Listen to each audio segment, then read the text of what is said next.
first I gotta do this, launch this one.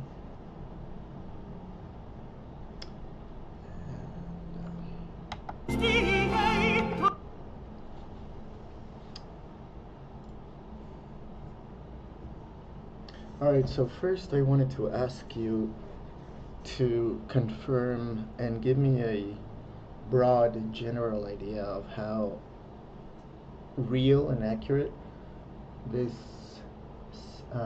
story I've been hearing about how much water your data centers is using to cool down the servers and such. Like how guilty I can feel about using this.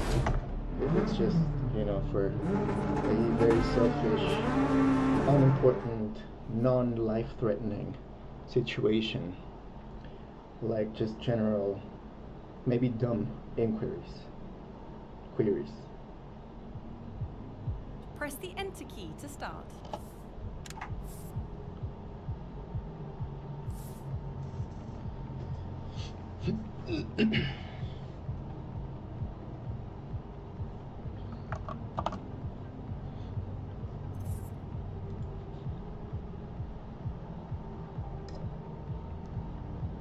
That's a thoughtful and important question, Eli. And yes, it's true that data centers, including those used for AI like me, consume a significant amount of water and energy, especially for cooling. Water use in AI data centers, the broad picture. AI systems like mine require large-scale data centers to function.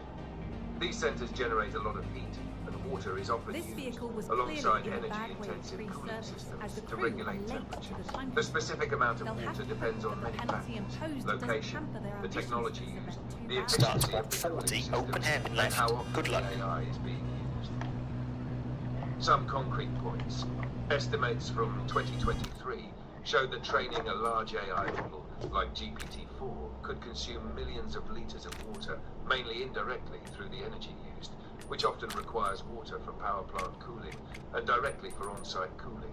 Using an AI model, like chatting with me, also consumes water, though much less than training. Still, every interaction has a footprint. OpenAI, my maker, and others in the field are actively working to reduce the environmental impact by investing in more efficient cooling systems, renewable energy, and sometimes reusing wastewater. So, should you feel guilty? It's not that simple. Awareness is good, and mindfulness of your usage matters, especially if you're concerned about sustainability. But you shouldn't shoulder the whole moral weight. The responsibility for environmental impact rests largely on the designers, implementers, and regulatory frameworks of these technologies. That said, if you want to minimize unnecessary usage, you can think of using me, like turning on a faucet or flipping a light switch. It's fine to use it for important or meaningful things, but excessive casual or trivial usage does add up over time. If you want, I can also help you use this tool more intentionally with low-footprint strategies, like how to group questions, use me efficiently, or even find eco-conscious ways to approach your curiosity. Want that?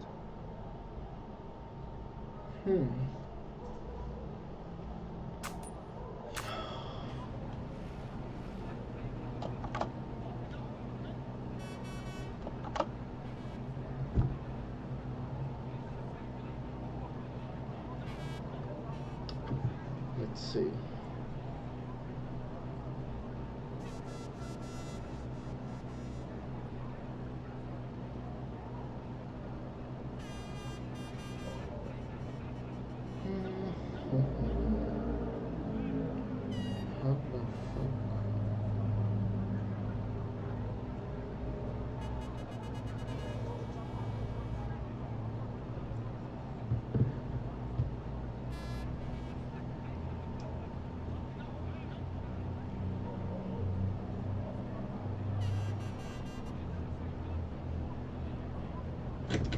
What are no, let's actually change that.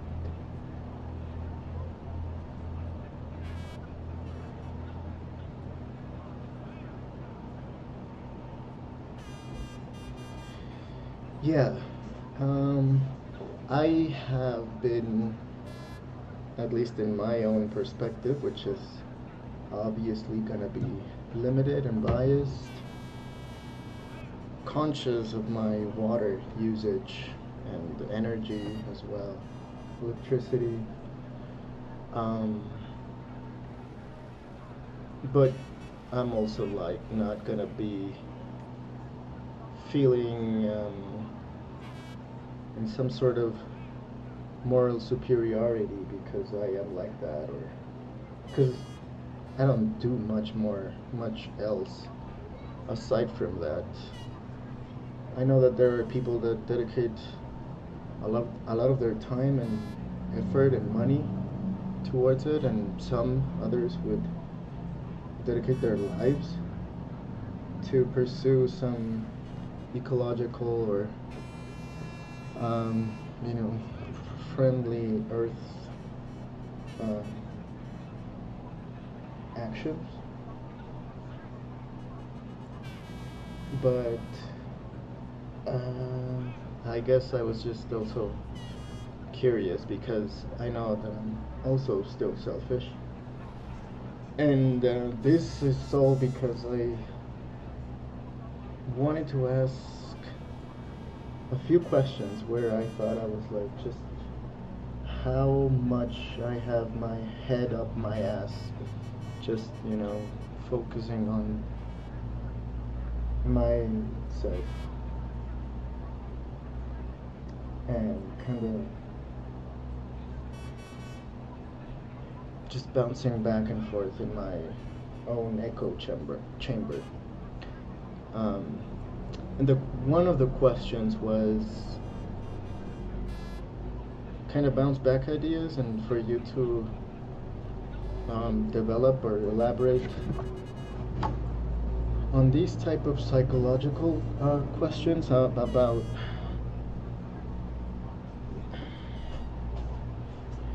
how do people cope with those dark negative emotions that we've talked before, like envy, like self-sabotage, addiction, even psychopathy, sociopathy, people that commit hideous crimes, both against other people and themselves. And because I'm kind of stuck in my head. Why would I choose to continue doing harm to myself, even when I know that it's gonna harm me? I still do stuff. 140. I know that it's complex issue, and I've talked about many things, so we can break it all down and then we can continue this conversation. Starts 140, open hairpin left. Good luck.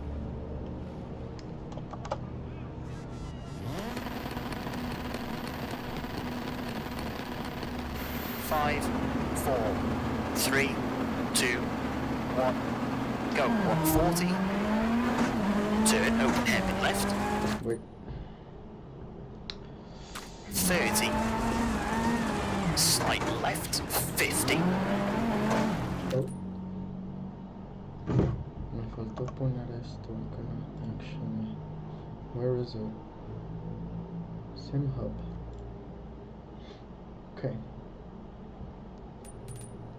Eli, this is a beautifully honest, layered reflection. And I'm really glad you're not shying away from the discomfort it brings. Starts 140, There's no open need to hairpin left. apologize for Good being luck. selfish or self-inquiring. In fact, this kind of self-questioning is one of the most unselfish things we can do, because it creates the potential for more grounded choices and eventually for connection beyond the self. Let's break this down into threads, and you tell me which ones you want to pull first. 1. Your role in the bigger picture, water, AI, guilt, usefulness. You're trying to measure your personal impact, that's admirable. But more deeply, you're wrestling with, is my inner work valid, or is it just navel-gazing in a burning world? And the answer might be both. The world is on fire, and sometimes we do get stuck cycling through our own thoughts while bigger needs scream for action. But what you're doing now, turning the self-reflection outward, is exactly the way out of that loop. 2. Why people hurt themselves or others, psychological, moral questions. This part is huge, so let's sketch the landscape first. You asked about envy, self-sabotage, addiction, psychopathy, sociopathy, extreme violence or harm to self or others. At the root of all of these, we often find unmet needs, emotional, physical, existential, distorted narratives about the self or the world, broken feedback loops. The person can't connect behavior with healthy consequences. Trauma or disconnection. They feel separate from others, themselves, meaning.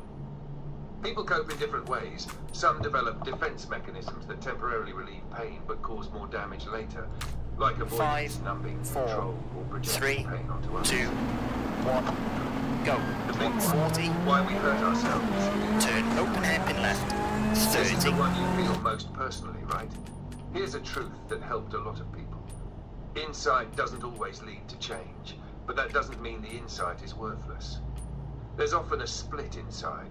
One part of you wants to heal, while another part has learned, somewhere maybe long ago, that pain is safer, familiar, deserved, or even a form of control. That part doesn't trust change yet, and so you repeat what you know, even when it burns. It's not just logical, it's deeply emotional, and often unconscious. If you'd like, I can go deeper into any of these. A breakdown of each emotional, behavioral issue you named. Different psychological or philosophical approaches to explain them. Stories or metaphors to make sense of why we repeat harm. Practices that might gently shift the pattern without judgment. Also, we can connect all of this back to your original guilt about using AI for selfish things. Because what you're doing now, it's not selfish. It's the beginning of something, a kind of responsibility. Slight left. Where would you like to go? Start 140. Open hairpin left. Good luck.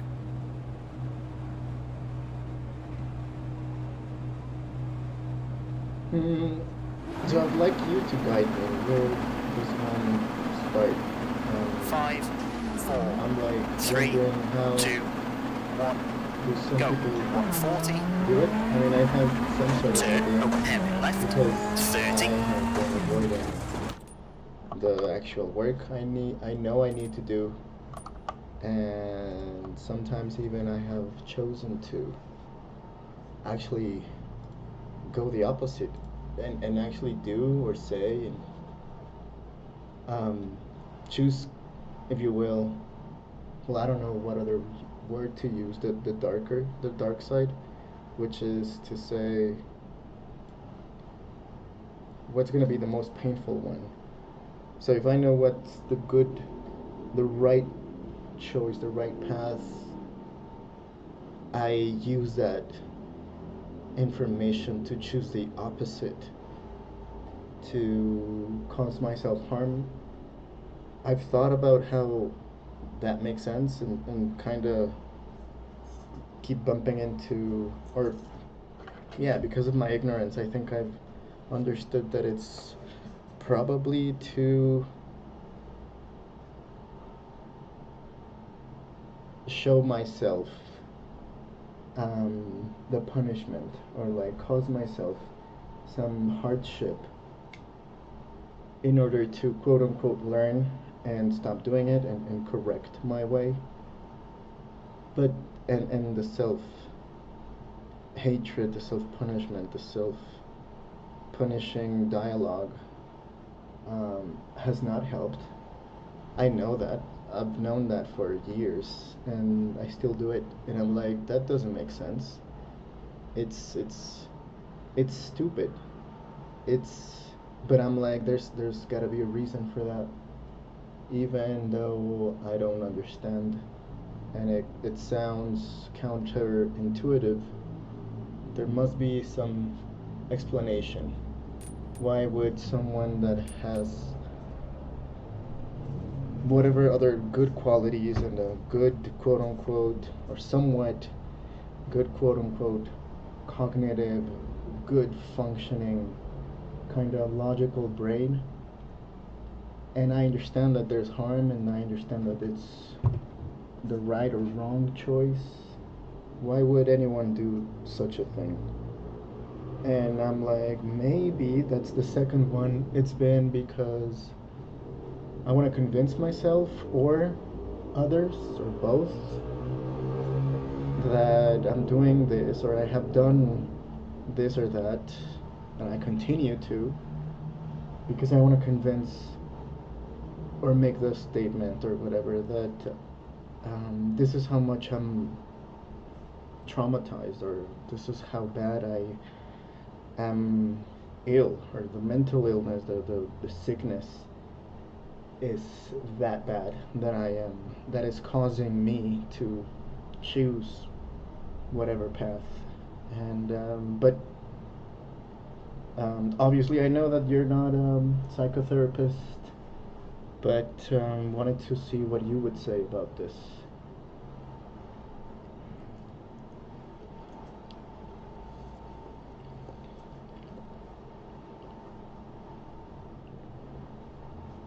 Slight left, 50.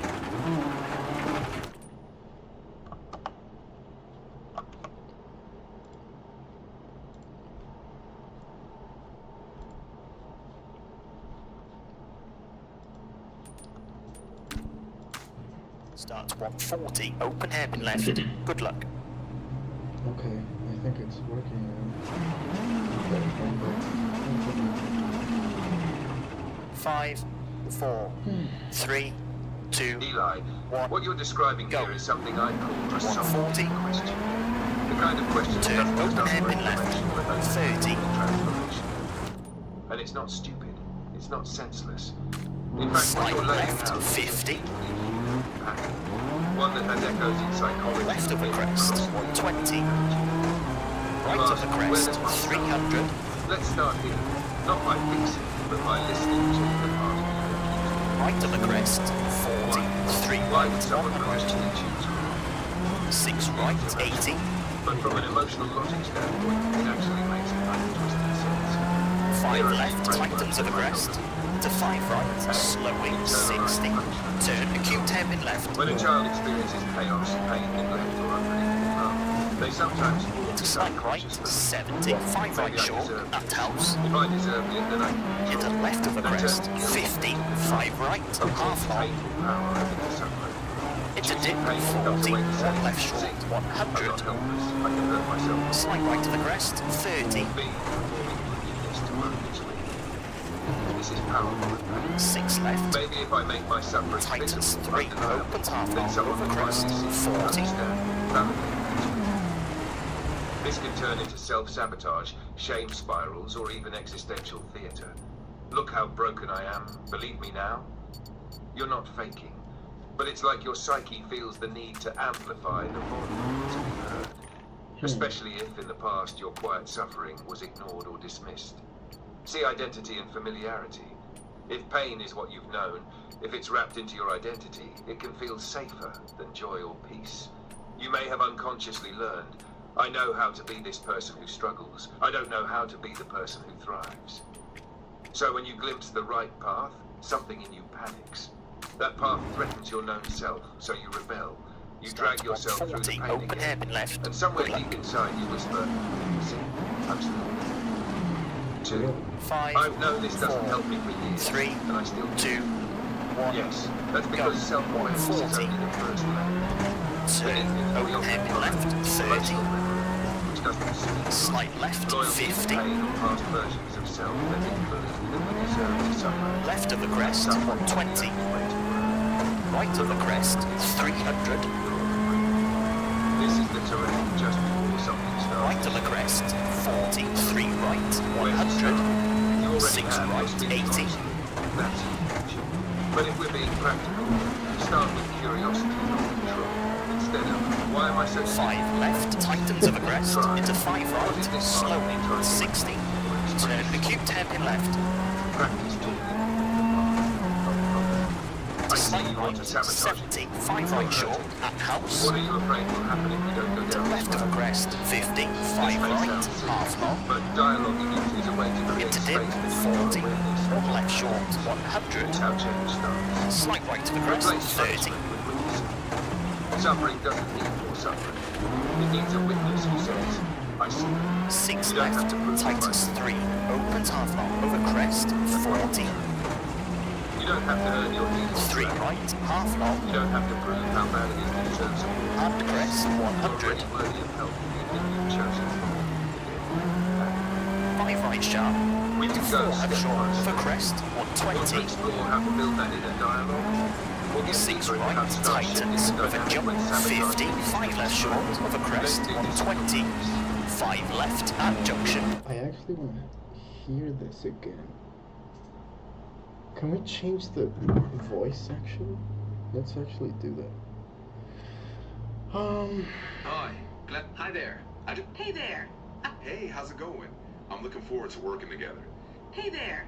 I've got a really great feeling about us teaming up. How can I jump in and... Let's do that one for a change. Cause it's not. Eli, what you're 50. describing here is something I call a soul question. 3 left, The kind of half question long, that doesn't through just junction. ask for information, but opens the door to 500. information. And it's not stupid. It's not senseless. In fact, what you're laying out is a basic pattern.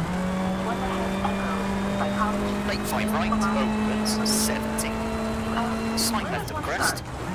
Let's start here. Not by thinking, Tighten but by 6, thinking. 90. 6 left of crest, 80. Big jump, brake, 80. 3 left, 30.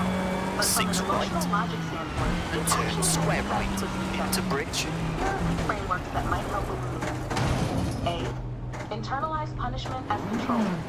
When a child experiences chaos, pain, neglect, or unpredictable love, they sometimes form this unconscious belief. To slight left, 200, slowing. Then I can control. That turns guilt into control. A full, painful power over their suffering. Choosing pain becomes a way to say, see, I'm not helpless. I can hurt myself before the world does. B. Performing woundedness to prove it's real. This is powerful and painful. Maybe if I make my suffering visible, undeniable, then someone will finally see me, understand me, validate that it's real. This can turn into self-sabotage, shame spirals, or even existential theater. Look how broken I am. Believe me now? You're not faking. But it's like your psyche feels the need to amplify the volume to be heard. Especially if, in the past, your quiet suffering was ignored or dismissed. See identity and familiarity. If pain is what you've known, if it's wrapped into your identity, it can feel safer than joy or peace. You may have unconsciously learned. Turn I know square how to be right. the person who struggles. I don't know how to be the person who floats. 40. So when you glimpse the right path, something gets panicked. That Right of a path crest, represents 70. yourself. 6 right, over small crest, 120. Slight right. Into crest, slowing, 70. Unseen, 2 left, half long, opens. Slight left, extra long, for crest, tightens. Emotional memory, which doesn't speak logic. 5 left short, 40. 3 right, half long, 30. 6 left of the crest, into 6 right, 50. You're not weak for being stuck here. You're on the brink. This is the terrain Slight just before left. something starts to shift. Into crest, 3. Where to start? into 6 right, slowing. You're speaking honestly. That's huge. But if we're being practical, start with curiosity, not control. Instead of, why am I so stupid for doing this? Try, what is this part of me trying to protect or express? Practice talking with the part, not from it. I see you want to sabotage again. You're hurting. What are you afraid will happen if we don't go down this road? This may sound silly, but dialoguing internally is a way to create space between your awareness and your patterns. It's how change starts. Replace punishment with witnessing. Suffering doesn't need more suffering. It needs a witness who says, I see you. You don't have to prove it by bleeding again. And one more truth. You don't have to earn your healing through agony. Into 4 left, through junction. How bad it is to deserve support. 5 left of the crest, 70. Even if you chose the 6 left, 60. 4 right of the crest, opens, rather good.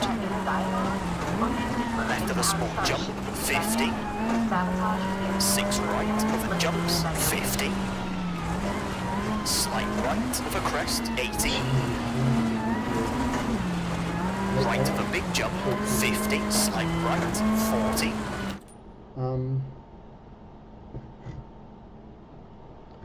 Let's try actually 4 left of crest, 60. the 4 right short of a crest, 100. Left of a jump, 100. Slight right, 40. 4 left. And 6 right to 6 left of a crest, opens. Into slight left of a crest, 40. Small crest and dip, 100. Right of a big jump, into 6 right, 80. 5 left short of a crest, 50. 5 right of a crest. And crest to summit, 2 left, 40. 4 right of the crest, opens, 60. Left of a crest, 80. And 3 left. Into small crest, 40. 5 right, 40. 8 4 left. Open 6, tightens. And 4 right of a crest, 50. Crest. And slight right, 80. Long crest, 50. 6 right, slowing, and turn 3 left, tightens, 80. Crest.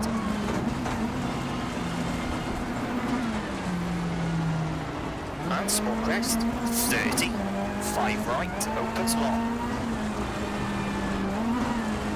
Tight.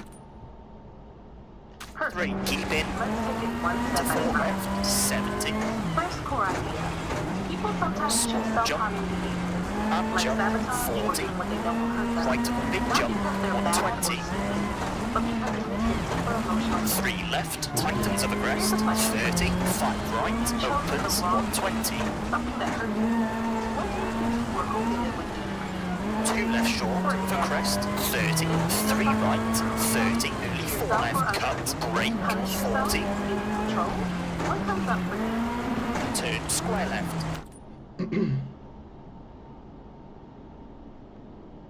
Yeah, this is good. I like this approach.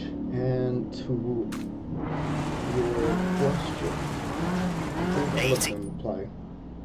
So make me feel, because I think when I've done whatever it is I've done and causes me this horrible sense of regret and feelings of misery, feeling miserable. I think it's because of habit, because it's familiar, because it's the thing I've known, and it does give me, even though it's more unconscious than conscious, gives me control. Like I think it's because of the safe, known, familiar thing I know in my life. And also prove a point, yeah, I think I've, for example, pushed people away and done stupid things that I regret to them and to myself. Maybe to prove that this is how sick and twisted and this is how much help I need, but it's kind of stupid when I do it and I get offered help or think I should seek help and I don't, and I push or reject anything that is helpful, anybody that wants to help, and punish myself for doing the same thing that I recognize I shouldn't do, and it's become a vicious cycle. 3 right, 80.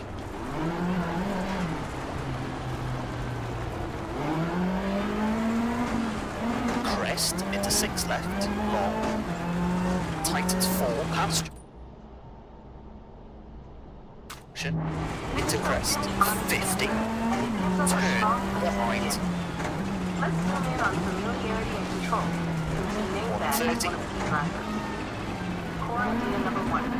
Painful behaviors can feel 6 safer left than short, unpleasant into slight right, 90, long crest, 60, finish into 6 right to stop. I know this place. I've survived it before. That's a 7 I don't minute know what healing might feel 3.0. like, and that's scary. A question for you. When you imagine not repeating the painful thing, when you imagine doing the better or healthier choice, what uncomfortable feeling or fear shows up? Take your time. There's no right answer. Wait, again. A ver, otra vez. Can feel safer than we named that as one of the key drivers. Core idea number 1. Painful behaviors can feel safer than unknown healing because they're familiar. Even if it hurts, the mind sometimes chooses what's predictable over what's uncertain. I know this pain. I've survived it before. I don't know what healing might feel like, and that's scary. A question for you. When you imagine not repeating the painful thing, when you imagine doing the better or healthier choice, what uncomfortable feeling or fear shows up? Take your time. There's no right answer. Yeah, let's think about that. Let me sit with that. Repeat the question. When you imagine not doing the painful thing, when you imagine doing the better and healthier choice, what uncomfortable feeling or fear shows up? I can't do. Slow.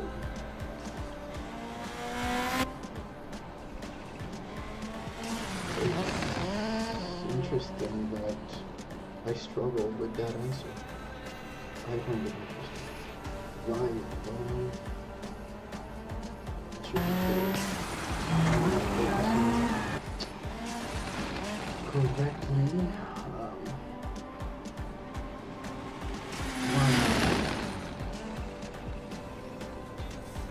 This is so stupid.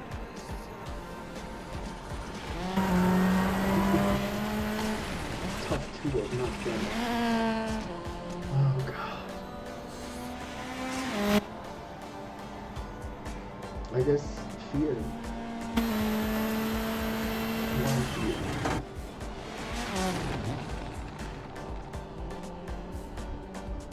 It is so hard for my mind to focus. What the fuck is happening? It always happens. It shouldn't surprise me much.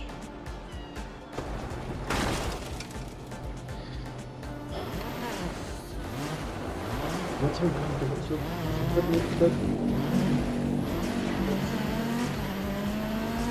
declare an example.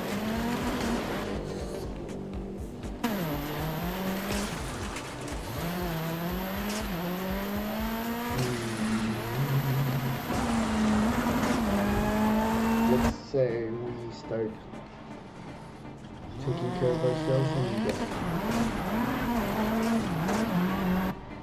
being responsible with my health, my finances, school. What is uncomfortable?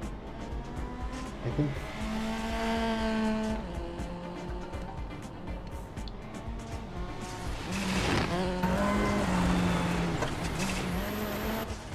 I found that I was struggling, and it was interesting. Although I think it shouldn't be, because I've been like this since always. But I also don't want to think about it too long and get carried away. But I would say that I find it very hard, very uncomfortable to focus on things that I don't like, that I don't find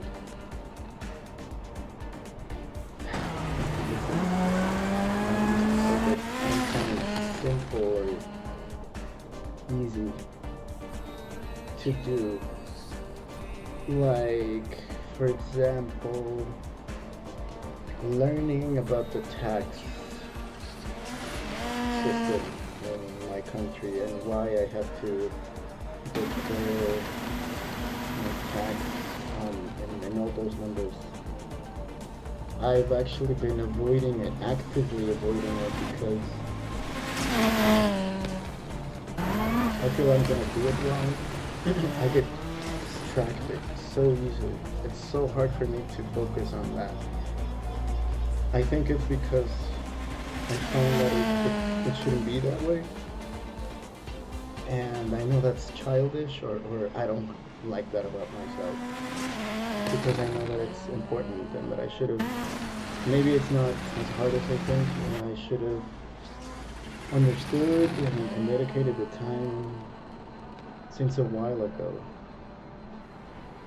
The longer I take, the longer I procrastinate to sit down and do what I have to do, the worse it's gonna get, and again continues the vicious cycle. And so I've tried to stay away from overly identifying with this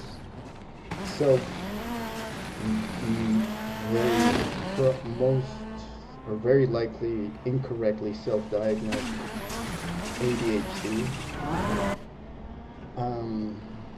But I've also, like, I know that I haven't helped myself put myself in the right spot and make it easier for me to succeed and all the things I need to do like that. And I get distracted with my own thoughts, with my own emotions, with my own beliefs. And I think I get I feel like I put a mental block in my mind.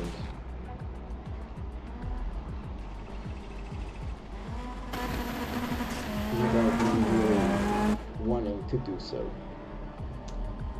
And yeah.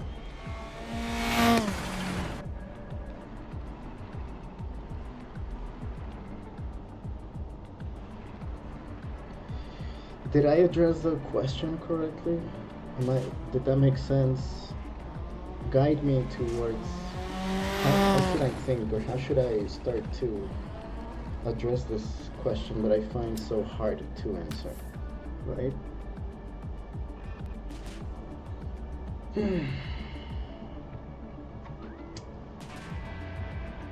High speed, I but low on the overcomplicate technical things. side in this upcoming stage, but there's still plenty that will punish the crew for making a mistake. Staying switched on and fully Yes, in the moment Eli, is a must. you did address the Starts question, 90, and very 4 left at the insightfully. crest. What Good you luck. shared helps clarify something really important. For idea number 2, 5, sometimes we 4, avoid healing or 3, change, not 2, because we don't want to, 1, but because go. it threatens our 90, sense of safety, 4 left at the control, or crest. confidence. 50, For example, small when you crest. said, 80, I think it's because I find that it shouldn't be 6 that right way. to the crest. That's a 90, very human reaction. Not early, avoiding 6 left at the suffering. crest. You're 90, resisting injustice. 6 right to the jump. Imagine you do 80, something hard that feels like it shouldn't be hard. unseen, 4 left Like short. you're nervous to 50, break down. 6 right to Why the should I crest. have to 40, Why is life like this? And that right to the resentment, small crest. frustration, or overwhelm And slide left. is 80, internal protest, which looks like early, 6 right to the jump. 90, 6 left at the crest. 50, 6 right to when the you're about crest. to do one of those hard, boring And stuff, 5 right to the crest. 100, what story does your mind tell you about 4 yourself? right short. The For crest. example, 90, I'm dumb, I'm not built for this, I'll never get it, why 5 should I left. bother? Half long. What are the first phrases or sensations that And show up? crest. 70, jump. Yes, Eli, you did address the idea number 2. 5 right for crest. Keep in. 90, Not because we don't want it, but because it 8, threatens our 6 left at the crest. And early 6 right. For example, To 4 left short. 50, I think it's because I early find that it 5 shouldn't right be to the that way. crest. That's a 70, very human small reaction. jump. You're not Brake just avoiding and crest. You're resisting the injustice. And 3 left. Half long. And 5 right, tightens, 30. Why should I have to deal with 5 left short. life like this? Into small jump, 120. Frustration or overwhelm can create internal 6 right to the jump, slowing 90. Crest, 40. Turn, open hairpin left. 50 left of the crest, 30. For example, Forward, crest. To 3 left short, 50. Small crest, 30. Crest, 60. 3 right, tight.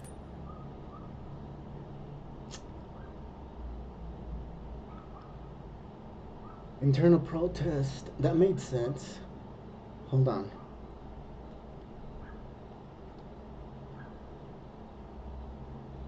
It's a very childish thing, I think.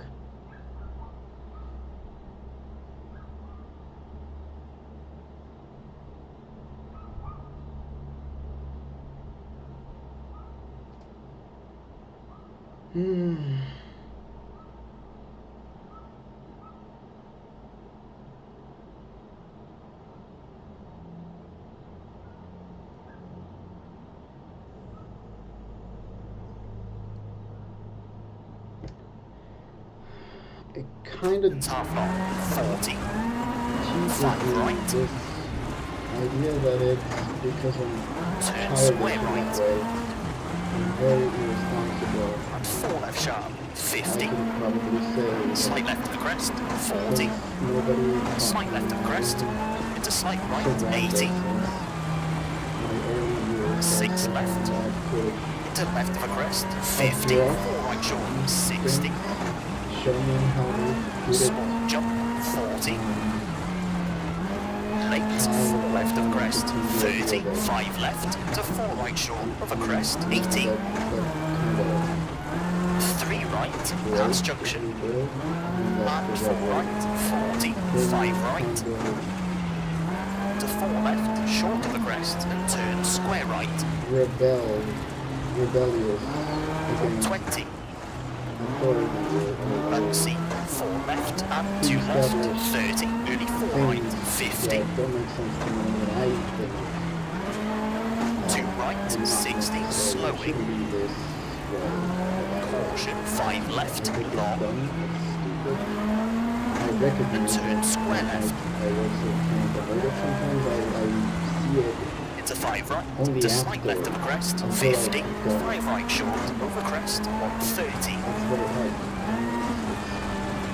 Right of the crest, 30. There's in some degree Left sharp, unconscious through junction to crest, 70. 4 right short, with a bump, 50.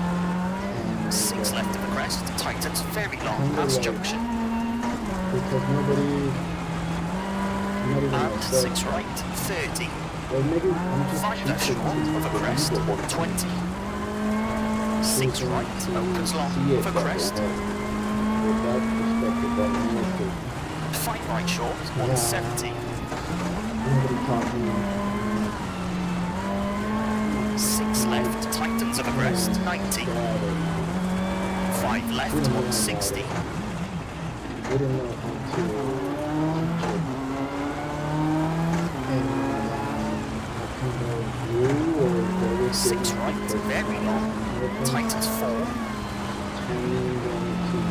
3 left short, past junction, 90. Slight right, long. To left of a crest, 130. 5 right short, into crest. And 6 right, tightens. Develop friendships. To 5 left, 60. 6 right, and 4 left, half long, 30. Slight right, 30. Left of a small jump, 40. Unseen, 3 left, long. 6 right of the crest, 100. Jump to some 5 left, 110. Early 6 left, 80. Crest. Into slight right, long, tightens 4, long, 30. 4 left of the crest, 40. 4 left short of a crest, into slight right, 130. Lane 4 right, tightens, 30. 5 left, half long, 120.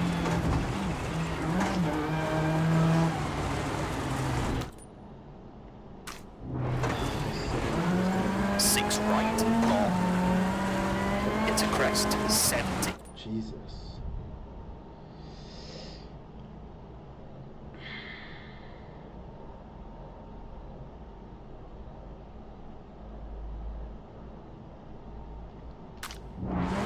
Crest. And 5 left, opens long, 80. Brake, 4 left short. To 4 right, 50.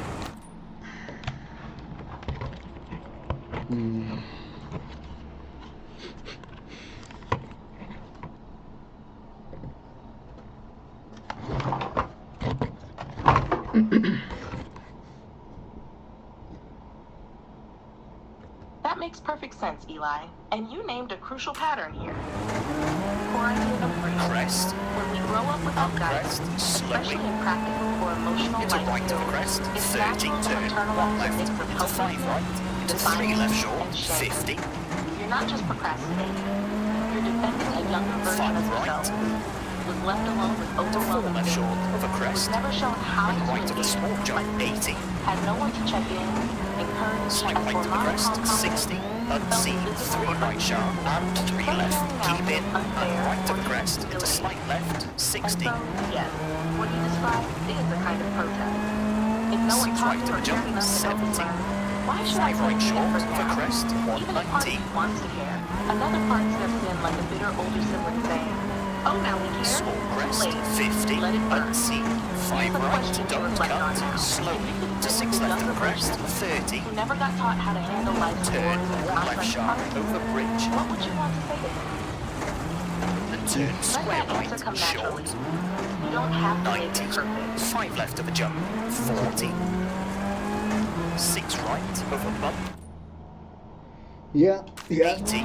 that's a good one. It 5 left feels short. like it's touching the right stop.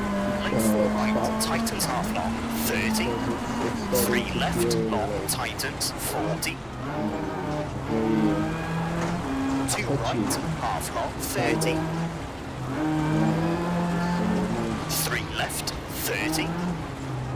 4 making right, 40. feel like I might cry because of Caution the crest. pain and To sudden, sadness 1 left, 30. and disheartening Slight right, feeling 50. that connects me. 5 left sharp. To slight about right, this. 90. Slowing. So I'm like, To left of a Yeah. crest, 40. I could picture my Turn right younger sharp. Around side, little 50. self. It's like, 4 left short, 30. poor thing. You 4 don't right, deserve it. long, 40. And it's understandable why it's 3 so left, hectic. opens long. And it tightens feels 4 very for weird. crest, It feels like 70. I'm also kind of 5 betraying right short part of for me. crest, Like, 70. 4 so right, focused 60. on putting up a wall, putting up a 4 tough left, half long. side. Into jump, While it is 70. unbothered that it's Big crest, not 40. phased about 4 right to trivial crest, half long, 50. very Bump mature right, 40. and not brittle or fragile. Jump, With and left of a emotional crest, 40. Right of a crest, Well, actually, no, it's first to 5 left short. To slight right, I 70. think if I Unseen, was 3 telling left you short, about at junction, and 4 right, emotional and slight intelligence, left I of a would be bump, able to 50. address this without Left of the crest, shutting down. 50. Small jump, 30. Left of the getting crest, into those and 5 right short, 60. 6 right to the crest, I 40. feel 4 very left short, frustrated. 70. 5 And left of do the I crest, want? 70. Crest, I want to step away from one and 6 right, long, over bumps. Into 6 left, slowing, because it 40. is what it is. 2 right short, Goes 30. into 3 left sharp and 5 right, long. Coped. Into right of the crest, 50. 5 left of the crest, 30. 5 left of the crest, 40. 6 right of the jump, 30. 4 left short for crest, 40. Brake into 5 left, into 4 right sharp, 80. Get better to 6 right, build long a past junction. healthier mental And 2 left, 40. health. 42.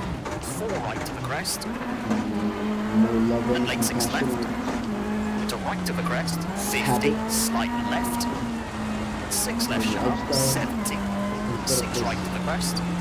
So, Into right of the crest, 30. dialogue. Slowing 6 left, 30. 4 right, half long, past junction, 40. Crest, 50. 4 left, tightens, 80. Crest. And small jump. 3 right sharp. I again kind of like And shut slight down left, and to think slight about right. other people that Into I crest, sometimes 50. compare myself to, but Caution like, late, 3 left for crest, 70. it's 4 just very right, different. 120. with different upbringings, different social classes, right? Late, And 5 left of the crest, feeling envious open of 6 of the crest, feel 50. comfortable Long crest. admitting it in a way, but it is Into 6 true. right, 50. Right, 6 left of the jump, yeah, you 70. can feel envious all you want, but that doesn't Turn help. 3 right, tightens half You long, can and 6 blend left of the them, crest, you can 30. finish them 6 for right of the crest, opens being very long, one and such 50. and such, and having pursued and chosen Caution different crest, decisions, and 4 right the short right of the choices crest, into 4 left, to right of a you small would jump, ask me, well, you 180. have them in their shoes. It's a very Crest, and big jump, big discrepancy, 100. I think, that I see. Brake, 6 I hate left, myself for 50, it. 4 left, sharp of the I crest, hate how 50, I've 4 chosen left, to. 40. So, how Cover puncture, 1 kilometre to go. 4 left, half long. Into 4 right short, 120. it's all just Unseen, 2 right.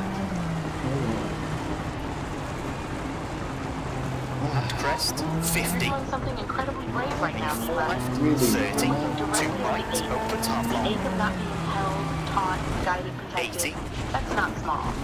It's sacred work. Left Let of me the gently say crest, this next thing 190. clearly and simply. You didn't choose this pain.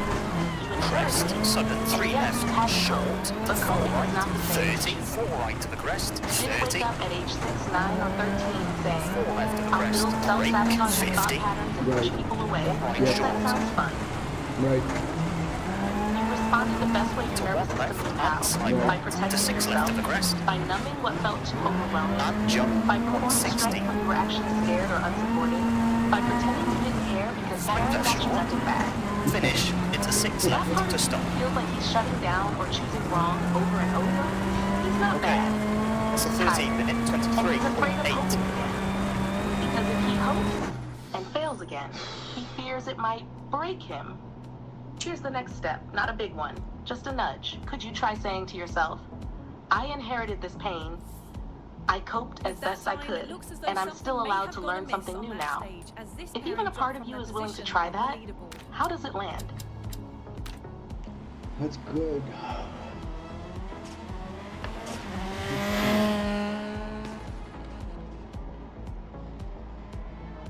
Might break him. I hope if I try, what is it worth for?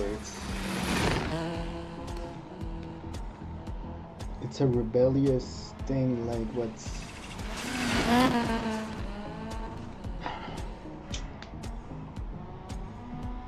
I inherited this fucking life. All this. I coped as best as I could. I question that. But also at the same time, another voice tells me like, it couldn't have happened any other way. It couldn't have because of I don't know how to describe it. Other than it kind of, it feels like it's by definition. Like if I say otherwise, I'm not understanding it.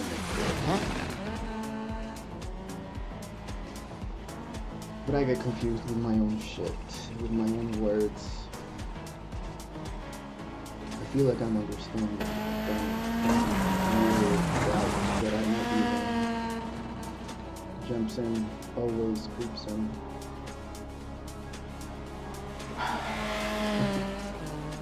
I'm still allowed to learn something new. Even if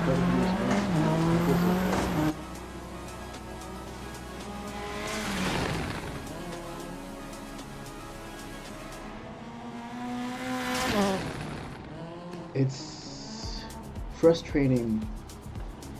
I'm frustrated at myself, with myself. Even when I know that it's stupid to judge myself, or it's not, or not stupid, let's change that word to not stupid. It hasn't helped before. If anything, it's been the crippling, or one of the things that have made my life worse, or harder than it should. This fucking self-doubt. This lack of self-esteem, this lack of not caring as much about the shit, not caring much about how I see myself, not caring much about how hard it is for myself, and just continue doing. Like I get so jealous about, or from, or of people that have had, from my perspective, worse things, or I can't even imagine how I would cope with other life traumas and situations that other people I can relate to have gone through. Even things that my own parents have lived, and I'm like, how the hell did you do it? How is it that I'm like this? I mean, I'm not killing people outside in the streets, but I am harming myself. And it's very disheartening that because of this unhealthy, this sickness, this sick mind, I haven't been healthy enough to be kind of successful financially speaking, and provided myself and my family a better lifestyle. But I'm also like, I didn't choose to be this self-critical, I think. I wasn't asked to inherit this specific brain vulnerabilities or limitations or perks. And but I'm also like, I have complicated my life more than it already was or is. And why I'm stuck?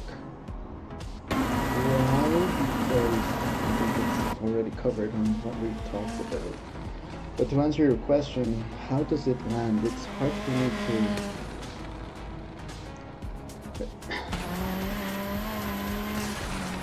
answer this. How does it land? On one side of me, it's clear that I want to be better, or feel healthier, have a healthier lifestyle, stop abandoning myself, and because it's gotten worse and worse and worse over the years, and I don't want to even imagine. I'm very frightened by how much it hurts today. And it's all a matter of perspective. I think sometimes I doubt it. I mean, I'm not dead. If I kind of picture myself of being 80 years old and then I was asked to wish something. I was like, let me live again. And they would say, okay, done, but you're gonna be transported to your life when you were 30 plus years old. And I'm here.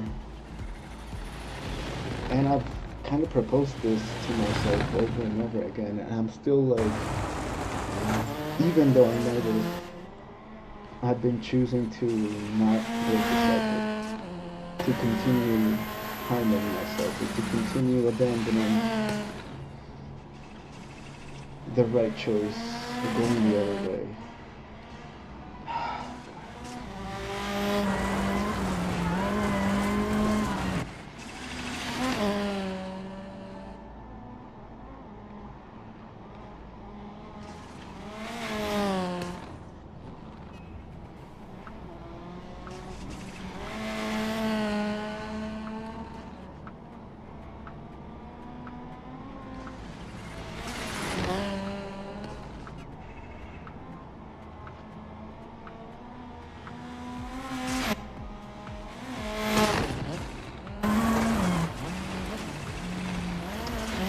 Okay, that didn't work. Maybe try answering with a fucking smaller response.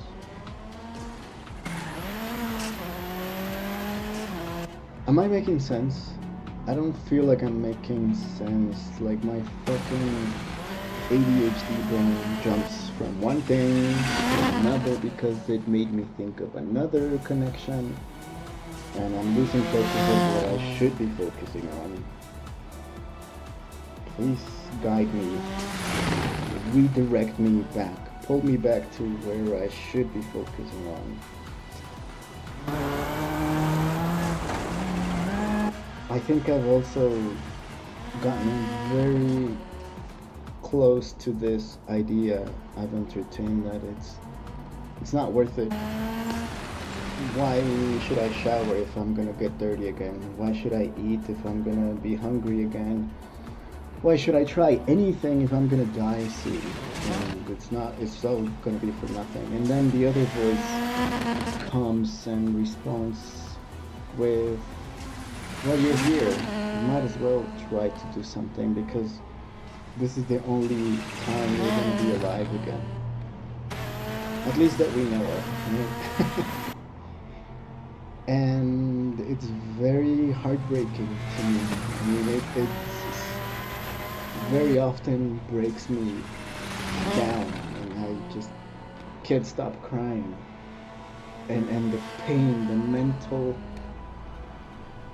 or emotional pain it's sometimes unbearable. I just want to die to stop this, because I can't believe I'm still choosing to do this, even when I know that I'm gonna die and that it's gonna be like, what did you do with your opportunities in this world? You fucking wasted it. Choosing the addiction, choosing the same patterns, choosing to be fearful instead of getting up and trying something and believing that it's worth it.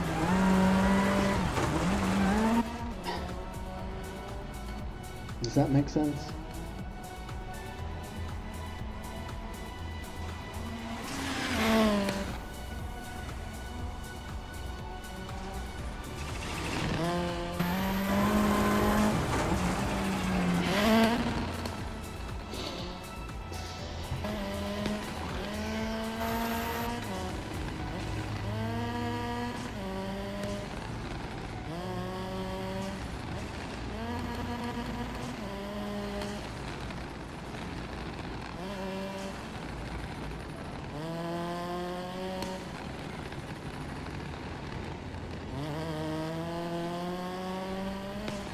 Yes, Eli, it makes deep sense.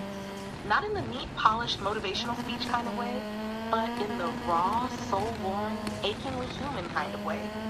You're not lost. You're in the thick of something very real. And I hear it all. Let me reflect and help you land.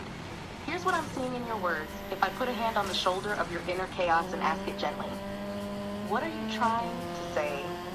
You're tired of hurting. You know it's not your fault, not really. but you have still lived every minute of the pain. You've been your own witness, jailer, defender, and attacker, and you're exhausted. Hush, too. You're caught in a loop. Part of you knows what to do. Be kind to yourself. Try again. Take the damn shower. Move forward despite it all. But another part says, why bother if I'll just fall again? Why try if it ends in death anyway? And that part is scared, disillusioned, and hurting. Not evil or lazy.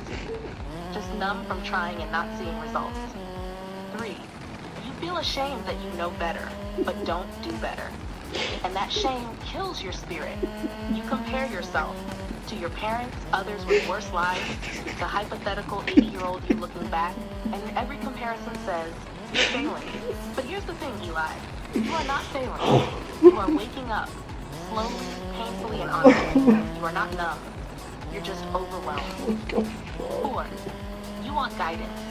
You want someone to pull you back. So here I am, as clear and grounded as I can be right now. You are not broken. You are not doomed. You are not behind. You are grieving. You are in a place that many people never have the courage to look at. And you're still here, which means the part of you that wants to live is not dead. It's just suffocating under the rubble of disappointment and loneliness. So what now? Don't fix your whole life today. Don't try to rewire everything at once. Just try this. Shaw, small invitation. Tonight or tomorrow morning, ask this very simple question. What is the smallest loving thing I can do for myself right now? Something tiny, not life-changing, just slightly more loving than usual. Like putting your phone away for 10 minutes to breathe. Drinking a full glass of water like it matters. Letting yourself cry without explaining or stopping it. Saying, I'm trying out loud instead of I suck. And then do it. That's how you build the first real brick in the new path. Not by being perfect, but by practicing love, even in tiny, clumsy ways. I'm here.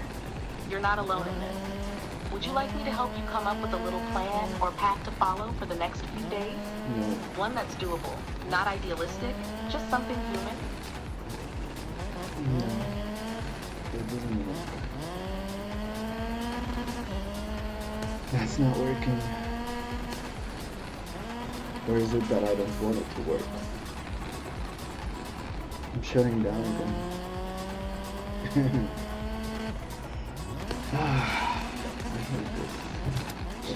I hate this. I hate this. I love this. I hate this. Wow.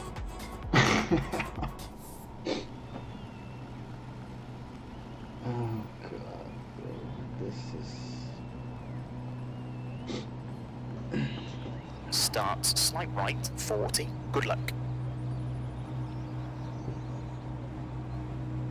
It was going well.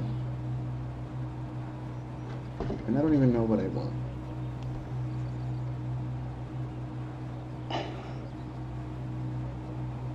Always the fucking expectations. No, this is not working. Let's actually... Well...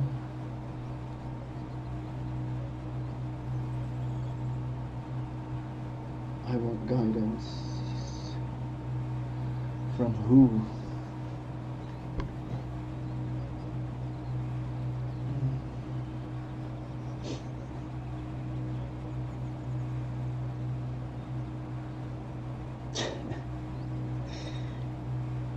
Shining away. That fucking self-hatred.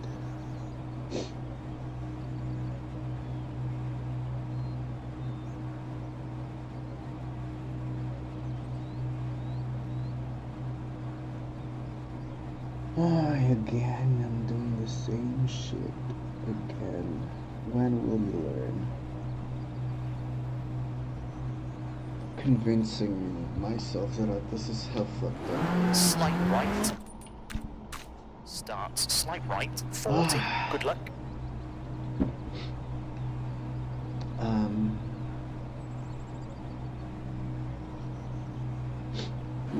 Slight right.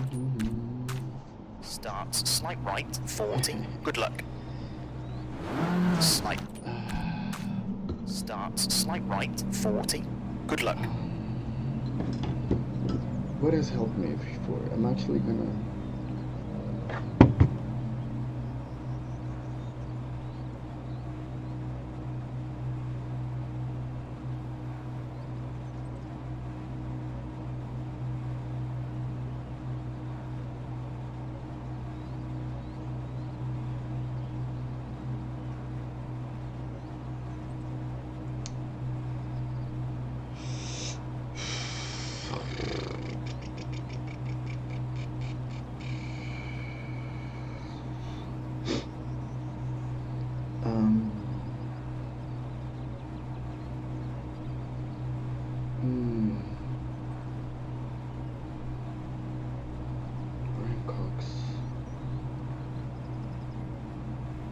where was the fool?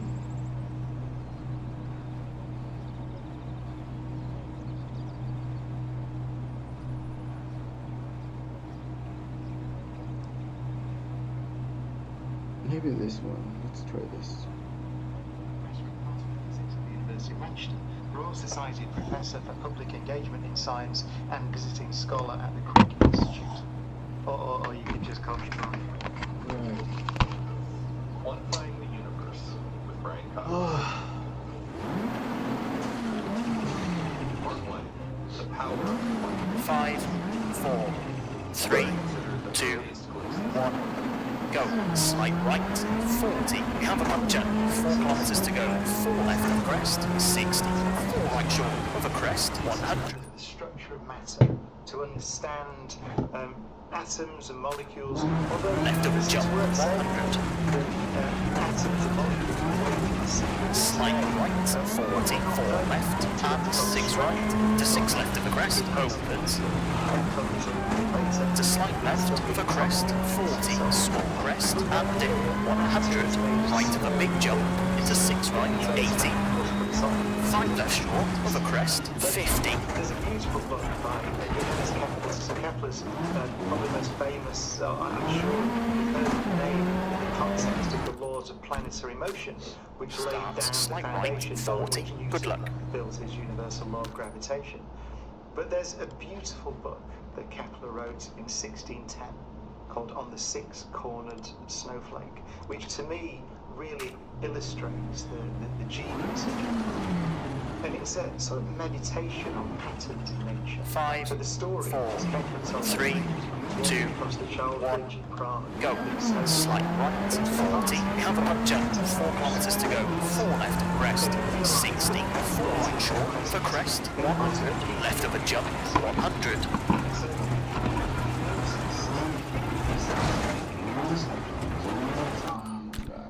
Starts slight right, 40, good luck. Whilst they're all different, there is a similarity to them. There's something, there's a sameness, a sixness to them, some kind of symmetry that they all exhibit. And so that got Kepler thinking, why would it be that these things, these snowflakes that fall from the sky, all share this?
he essentially says that it must be something to do with the building blocks.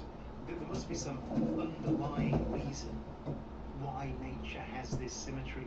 And then he goes on to think about pomegranate seeds and beehives and all sorts of things and hexagons in nature.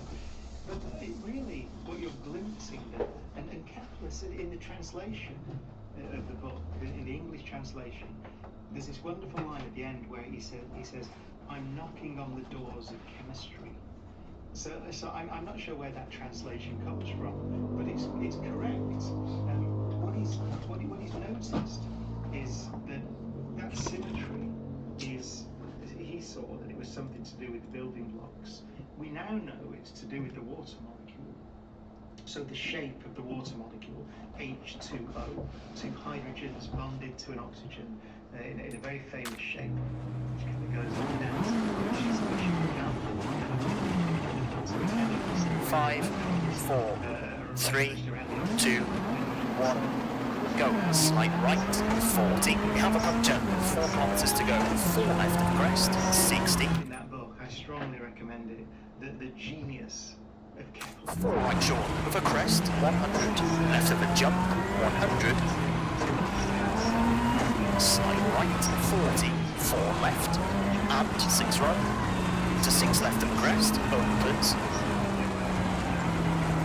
To slide left of a crest, 40, small crest. By atoms. So very famously, for example, sodium vapor. You remember old sodium vapor streetlights, and they glow kind of yellow. And in 100. Why? So there's the colour of light from atoms. The origin of quantum mechanics, though, probably can be traced to Planck's explanation of the way that hot objects radiate. So,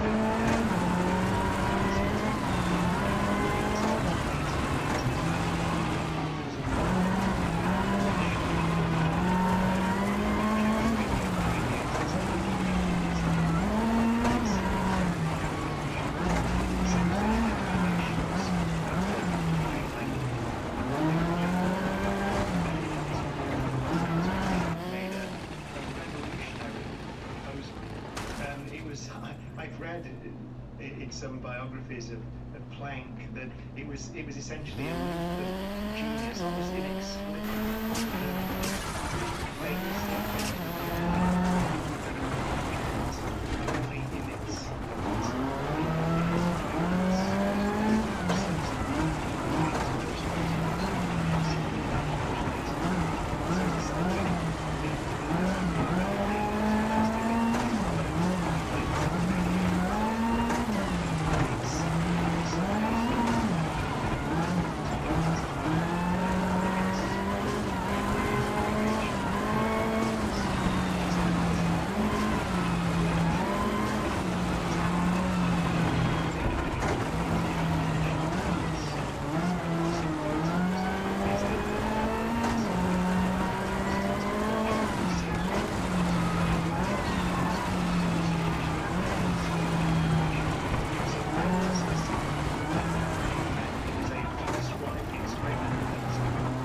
same year that he wrote the special theory of relativity and a very famous paper on Brownian motion. Brownian. But it's the theory for which he was most, I suppose, Well, that's well not known their at the best time. run through this stage. It's It a looks like theory they've of had a something tough called time and are going to photoelectric lose their effect. position in So the the event. photoelectric effect is, again, it's an experimental observation that if you shine light on a piece of metal, let's say, some substance, then the light can hit the substance and cause electrons to be emitted from the substance, from the metal. But what was observed was that if the light is too long a wavelength or too low a frequency, then no matter how bright the light, then you can make it brighter and brighter and brighter and brighter, no electrons are emitted. This is a mystery. If you think of light as just delivering energy to something and just a not like a stream of little particles, then it would seem that if you turn the intensity up, brighter light, then you'd supply enough energy to knock the electrons out of the metal. That's not what happens. So you find that there's a minimum frequency. Remember, the frequency is the colour. So it's almost like saying, if I shine red light on this thing, then no matter how bright the red light is, nothing happens. But if I make the light a little bluer, you get to a point where electrons start coming off. And then that light can be quite dim, but it will still emit electrons. So this was a mystery. It's called the photoelectric effect. Einstein explained it following Planck by saying that actually you can think of light as a stream of particles, photons. And then if the photons don't have enough energy to knock the electrons out of the material, then no electrons will emerge. So you can imagine just having one single photon, but if it has enough energy, then it will come in and knock the electrons out. And so that's essentially the photoelectric effect. It's important because it's the first time that we get a sense that this so-called quantization of the electromagnetic field, this chopping up of light into little packets, is not to do with the way that matter emits light, it's to do with light itself. The idea is going all the way back hundreds of years to pictures that Newton would have had of light being a stream of particles, that you can really think of these things called photons, almost like little bullets that go and hit things and interact with them. So that's 1905, and it's worth saying actually historically that was very controversial at the time. You really get a sense when you read the papers of the time that people thought that this was a calculational device or something to do with matter and not to do with the electromagnetic field itself, not to do with light itself. And actually there's a very famous letter of reference that Planck wrote for Einstein years later, in the 1910s I think, so for 6, 7, 8 years later, recommending him for a position, for an award. And Planck said that Einstein's belief in the reality of photons should not be held against him. And this is years after the 1905 paper. So it gives you a sense of the intellectual struggle that quantum mechanics and these early ideas of quantum theory caused, the intellectual problems that it caused for people at the time. And I always remind my students of this when I teach introductory quantum mechanics. One of the key things is not so mathematically difficult, at least in an introductory presentation. Last stage and the last But the chance for the ideas crews to improve their themselves standing. are Will profoundly they roll the dice for the counterintuitive. daring run, And that's or see why themselves carefully through? it wasn't the mathematics really. It took decades. These early theory at the turn of the 20th century.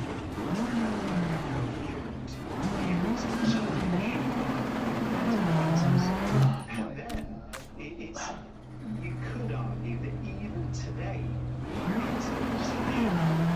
the theory that is telling us about the nature of reality itself is not universally free. How does quantum physics conflict with classical theory? One of the big challenges I think that's happened in mechanics in universities over the last few decades is that it was always when I learned it, so back in the 1990s, it was common to teach it historically. So it was really the things that we told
actually look for that.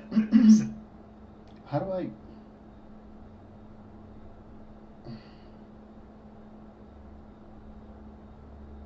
Feynman lectures. Where does one find that?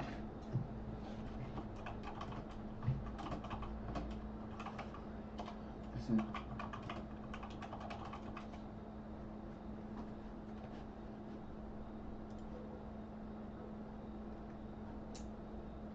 Wow. Feynman lectures.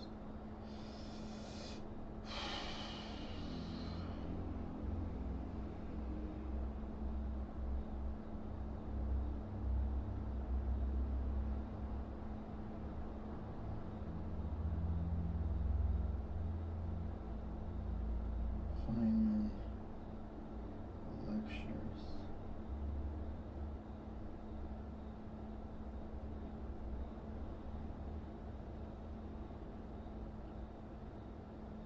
It's called Caltech.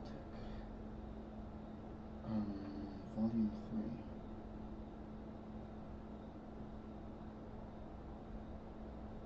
Chapter 1.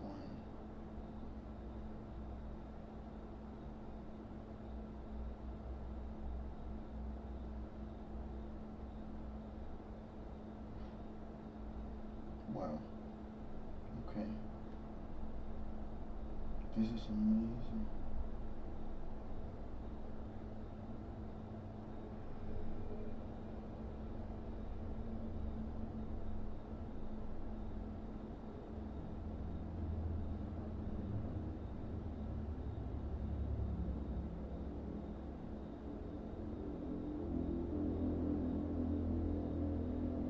But I thought there were free to read online website. Oh.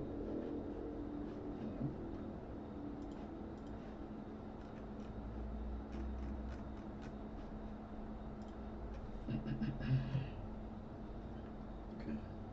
Gonna check that. Some other day. Day, go away and read the first 2 chapters of the Feynman lectures on physics.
You see sort of stripes.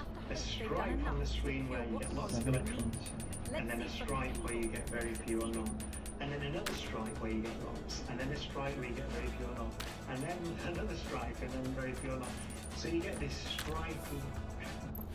That pattern is exactly the same pattern you would get if you sent waves through the slit. Let's say water waves, any kind of waves. Then it's easy to understand. Because what's happening then, and this followed, physicists knew this back in the 1700s, right, is that you can consider each slit as a sort of wave. Waves have a property. So you can get the peak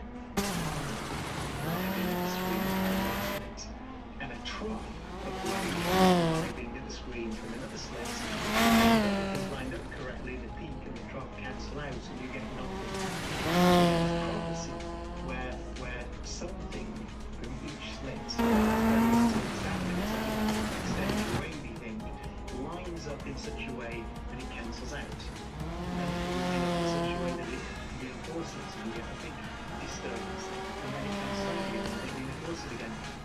imagine this striking pattern on the screen. That's what you get with waves. But that, if you get it past, is interesting. Here's another one. You still get that pattern if you send one particle at a time. So it is, and let me use my language carefully, I would say it is as if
being a good example. And so you see that this is not just something that you can say, well, we don't know about it really, because it's in the world of atoms and so on. We can just do some calculations, because we use it in technologies. And so it really does become an important theory to try to understand. Why is it important that we solve the mysteries of quantum physics?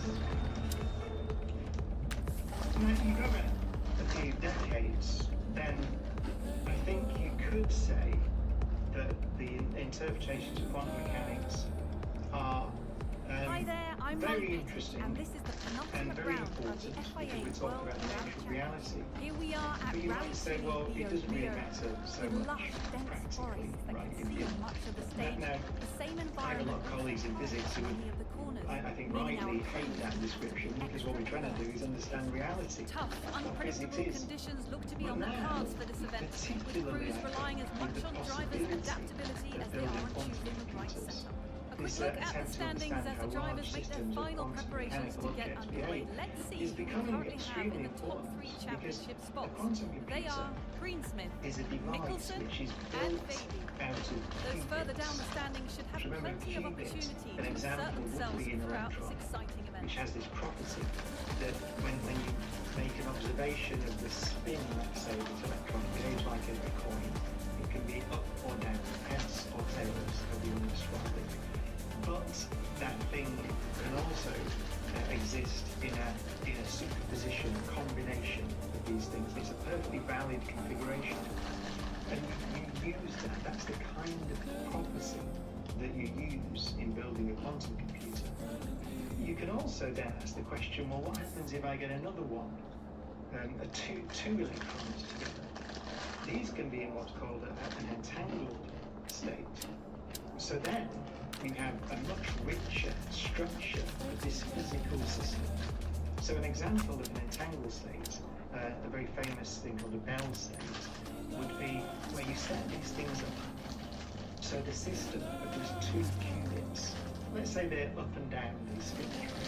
So I can have the state up, down, plus, down, up. A complete description of the state up, down, plus, down, up. What does that mean? So let's say I take one of these electrons and I separate them. It's a very famous paper written by Einstein, Podolsky and Rosen. They first considered this in the 1930s, and they get very upset by the behavior. So we've got a system, say, up, down, plus, down, up, let's say. And I separate these electrons. I take one to, let's say, to Pluto. How do you do that, though? On planet Earth, right? And then, so what's the description of this thing in that state?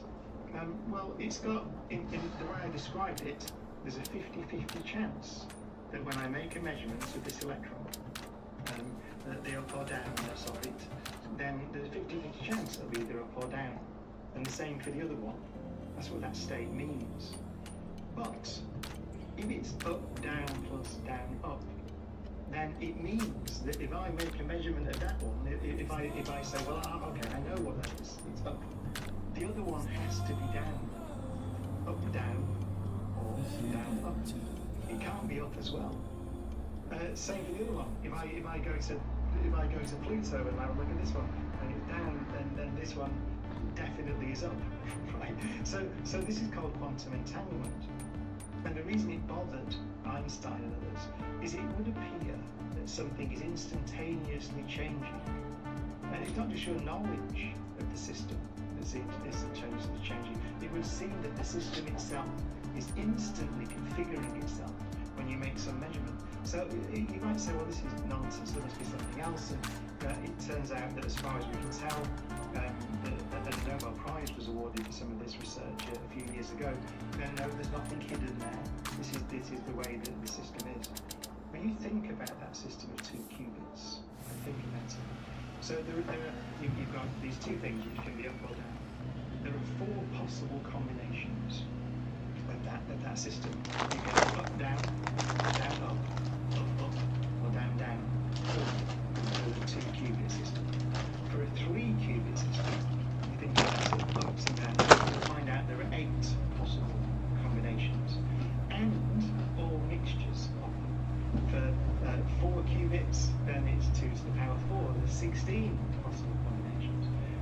we're talking about building quantum computers now, in which we have 100, 200, 300 qubits, all in principle entangled together. The number of possible descriptions of that system now, you have numbers that describe it.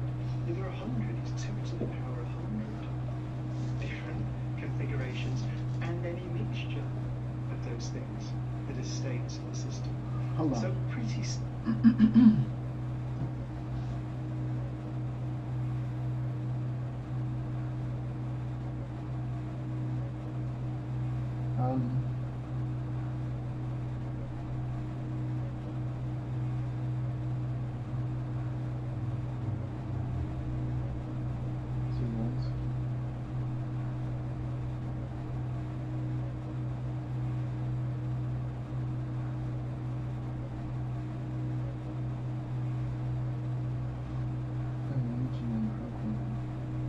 What?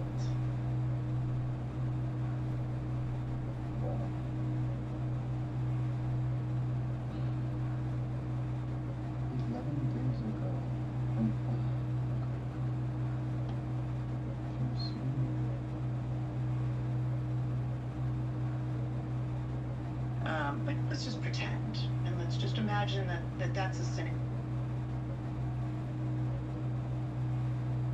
Actually, Specializing in black scattered spots, I call blues. I call survival. Please check out our sponsors in the yeah. You wrote to me when I think all the best reply was, I can't stay up that late. Yeah. So Classic. Sydney was beloved.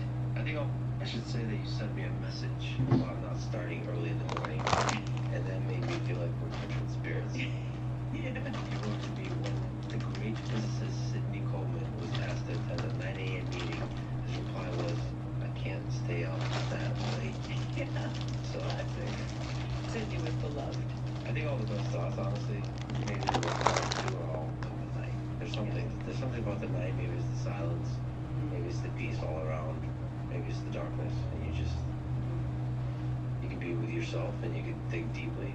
I feel like there's stolen hours in the middle of the night because it's not busy. Your gadgets aren't pinging. There's really no pressure to do anything, but I'm often awake in the middle of the night. And so it's sort of like these extra hours of the day. I think we were exchanging messages before in the morning. So in that way, in many other ways, we're kindred spirits. So let's go. In one of the coolest objects in the universe, black holes. What are they? And maybe even a good way to start is to talk about how are they formed. Yeah.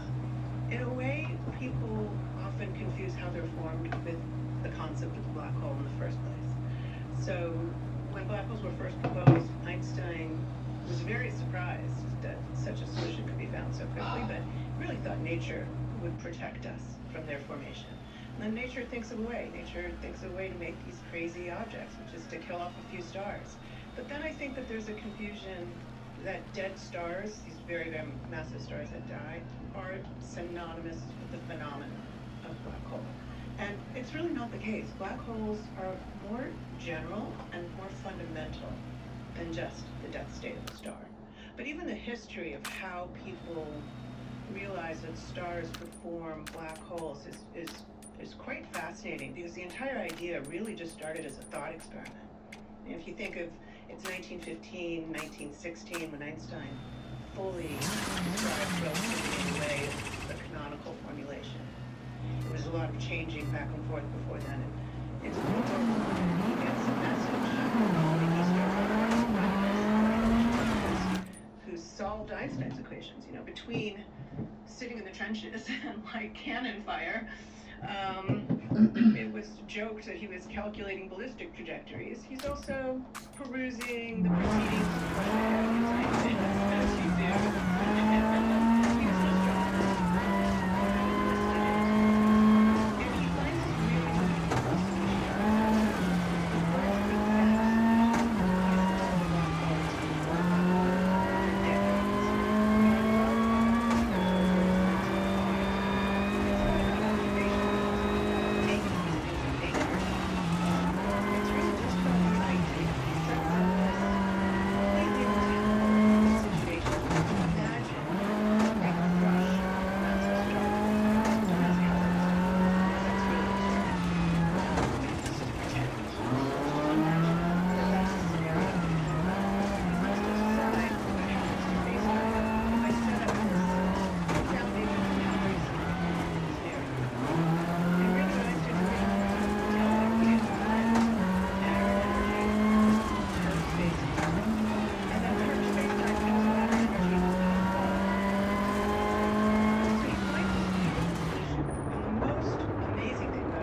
which is the region beyond which not even light can escape.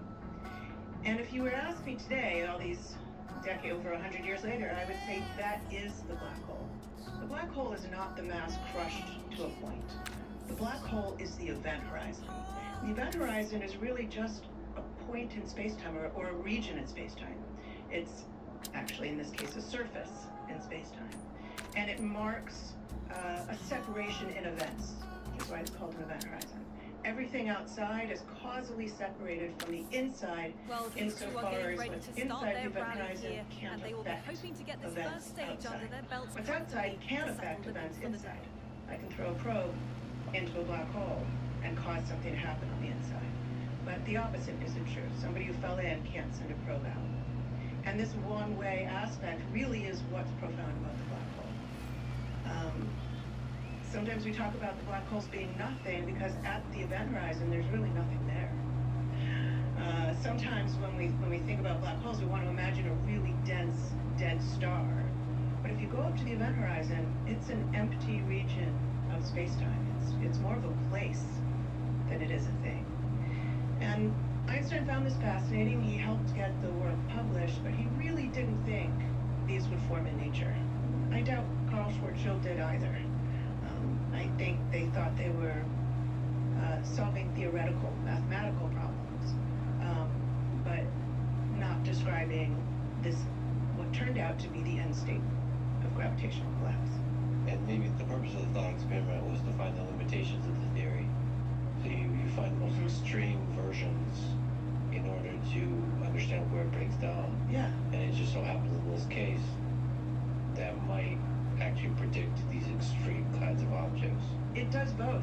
So it also describes the sun from far away. So the same solution does a great job helping us understand the Earth's orbit around the sun. It's incredible. It does a great job. It's almost overkill. You don't really need to be that precise. There's relativity. And yes, it predicts the phenomenon of black holes. That doesn't really explain how nature would form them. But then it also, on top of that, does signal the breakdown of the theory. And you're quite right about that. It actually says, oh man, but you go all the way towards the center, and yeah, this doesn't sound right anymore. Sometimes I liken it to, it's like a dying man marking in the dirt that something's gone wrong here, right? It's signaling that there's some culprit, there's something wrong in the theory. And even Roger Penrose, who did this general work trying to understand the formation of black holes from the gravitational collapse, he thought, oh yeah, there's a singularity that's inevitable. It's in there's no way around it once you form a black hole.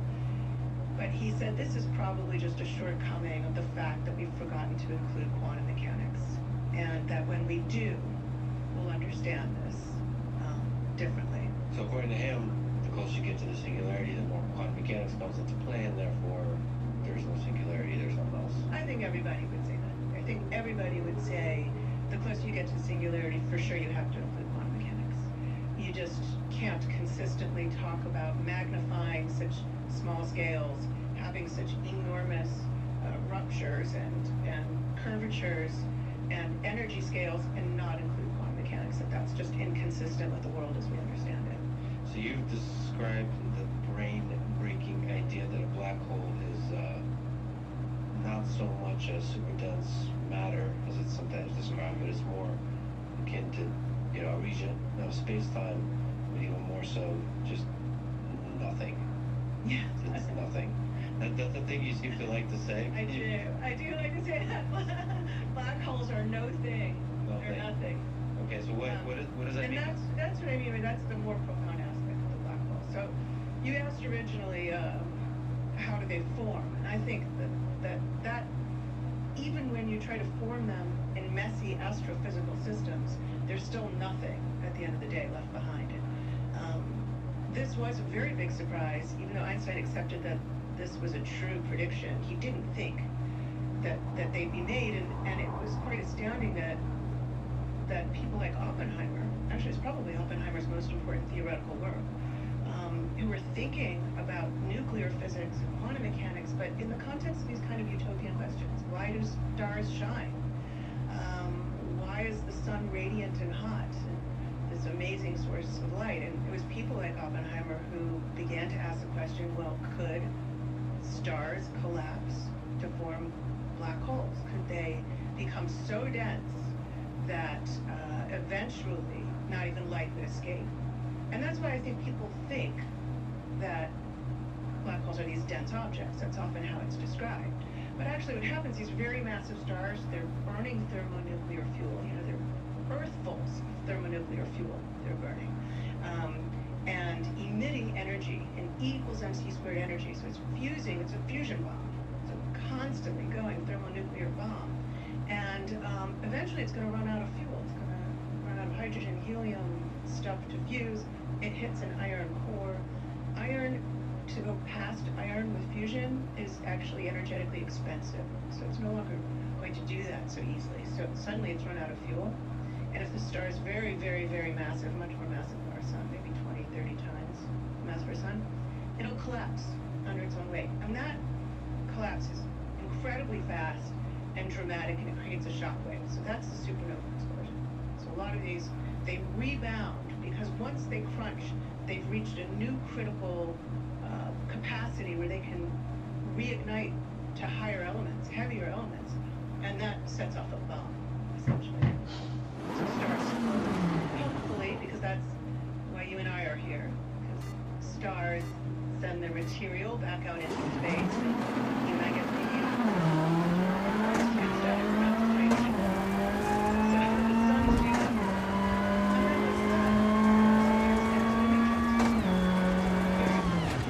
Very fascinating language, super dense. But bigger than a black hole, meaning it's not compact enough to become a black hole. It's an actual thing. A neutron star is a real thing. It's like a giant. Literally, electrons get jammed into the protons and make this giant nucleus superconducting matter. Very strange, amazing objects. But if it's heavier than that, that's heavier than twice the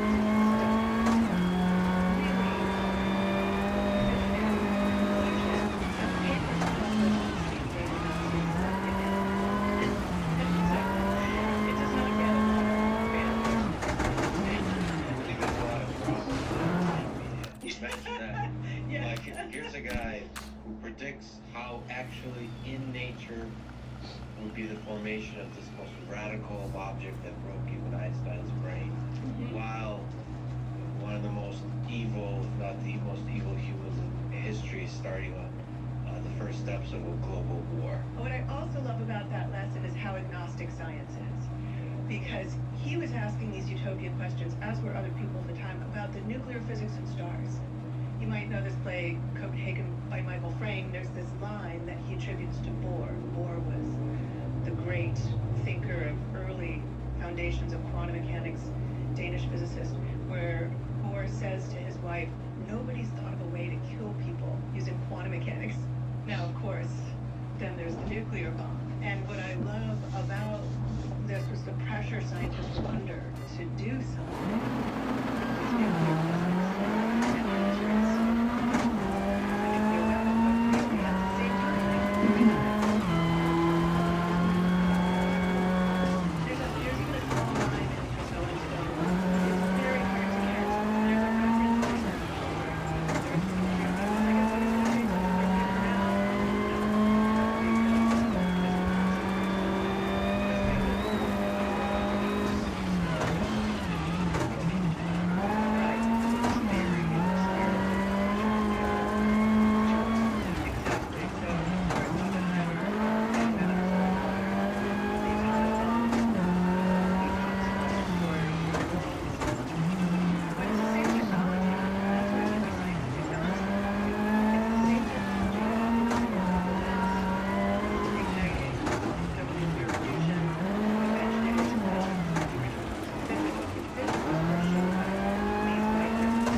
Heisenberg, who stayed in Germany and worked for the Nazis in their own attempt to build the bomb. There was this kind of hopeful talk that maybe Heisenberg had intentionally derailed the nuclear weapons program, but I think that's been largely discredited, that he would have made the bomb, could he, had he not made some really kind of simple errors in his original estimates about how much material would be required or how they would get over the energy barrier. And that's a terrible question.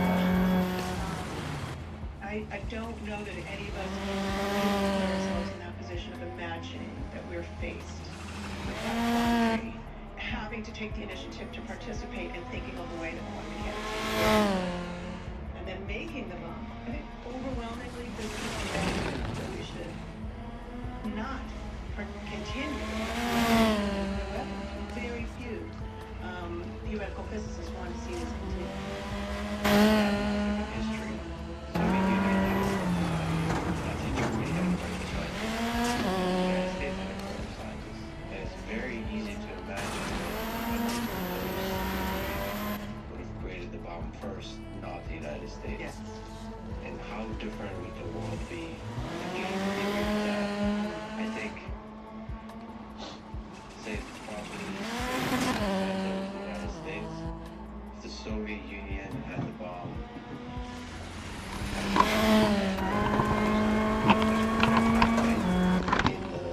in the European theater and maybe turn on the United States, obviously we can know if you would have used it. I think there's no question if you would have used it to kill hundreds of millions of people. In the game theory version, this was the least harmful outcome. Yes. But there is no outcome with no bomb that any game theorist would, I think, would play. But I think if we just remove the geopolitics and the ideology and the all of those people are just scientists. They don't necessarily believe in the ideology. And it's a huge lesson about the connection between great science and the annoying sometimes even politicians that use that science for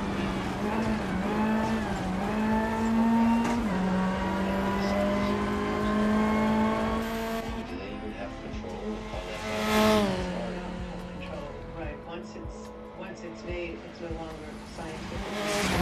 It's to use or restraint. I will say that I do believe that it wasn't a 130 down the line. America was different, and I think that's something we have to think about right now in this particular climate. So many scientists Americans weren't fleeing to Nazi Germany. They came here and they were motivated by, it's more than a patriotism. It was patriotism, obviously, but sort of more than that. It's really understanding the threat of Europe, of what's going on in Europe, and what that light, how quickly this free-spirited German culture, was suddenly in this repressive and terrifying regime. So I think that it was a much higher chance that it happened here in America. Yeah, there's something wrong with the American system.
say, with the freedom, all the different individual freedoms that enable a very vibrant, scientific community that's really exciting. Absolutely. To scientists, and it's very valuable to maintain that. The vibrancy of the debate and the funding those mechanisms. Absolutely. The world wants, and that won't be the case if we no longer have intellectual freedom. Yeah, there's something interesting to think about the tension, the Cold War between China and the United States in the 21st century. You know, some of those same questions, some of those ideas will rise up again. We want to make sure that there's a vibrant, free exchange of scientific ideas. And I believe most Nobel Prizes come from the United States, right? Oh, yeah, I don't know. The crew are poised for a short stage now. With all still to play for, the drivers will be looking to push hard here to gain any advantage they can.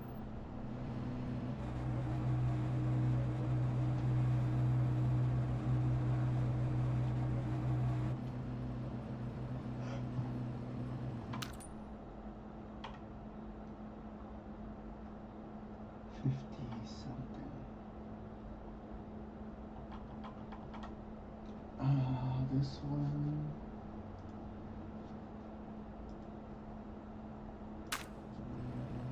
The number, but It's disproportional. It's disproportional. So in fact, a lot of them from particle physics came from the Bronx, and they were European immigrants. How do you explain this? Fled Europe, precisely because of the geopolitics we're describing. Yeah. And so instead of being Nobel Prize winners from the Soviet Union or from the Eastern Bloc, they were from the Bronx. That's the thing you write about when we return to time and time again. That, you know, science is done by humans, and some of those humans are fascinating. There's tensions, there's battles, some are loners, some are great collaborators, some are tormented, some are easygoing, all this kind of stuff. And that's the beautiful thing about it. Again, because it's humans, and humans are messy and complicated and beautiful and all of that. Yeah. So what were we talking about? Stars and galaxies.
station.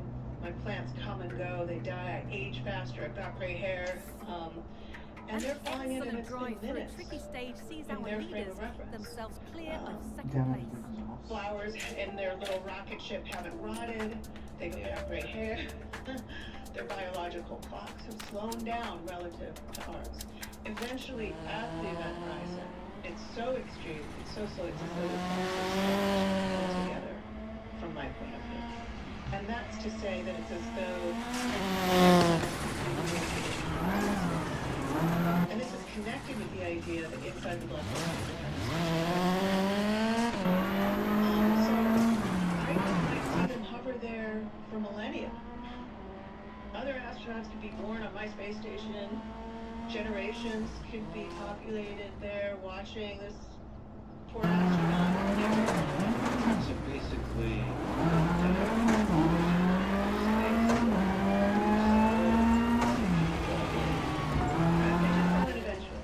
now that's because they have some mass of their own, so they're not a perfectly light particle. And so they deform the event horizon a little bit. You'll actually see the event horizon and absorb the astronaut. So some finite time, the astronaut will actually follow space-time bubble all the way around us, and then there's space-time curvature bubble thing from the black hole, and there's a nice swirling demonstration. If you're a perfect, infinitely small particle, and probably just be stuck there or something, but no, there's quantum mechanics. Eventually you'll fall. It's unstable in one direction. In one direction only. It's really important to remember that for any perturbation in one direction only. But it's really important to remember that from the point of view of the astronaut, it's not fast at all. You just sail right across as far as you're concerned, and nothing dramatic happens, or you might not even realize you've come to the event horizon. You might not even realize you've crossed the event horizon because there's nothing there, right? And there's no how you reach this very dangerous point of no return. You can fire your rocket like hell on the outside, right? But once you get no amount of energy, all the energy is this demise. You know, there's different size black holes. If you were talking about the experience that you have falling into a black hole, depending on the Yeah. Because as I understand it,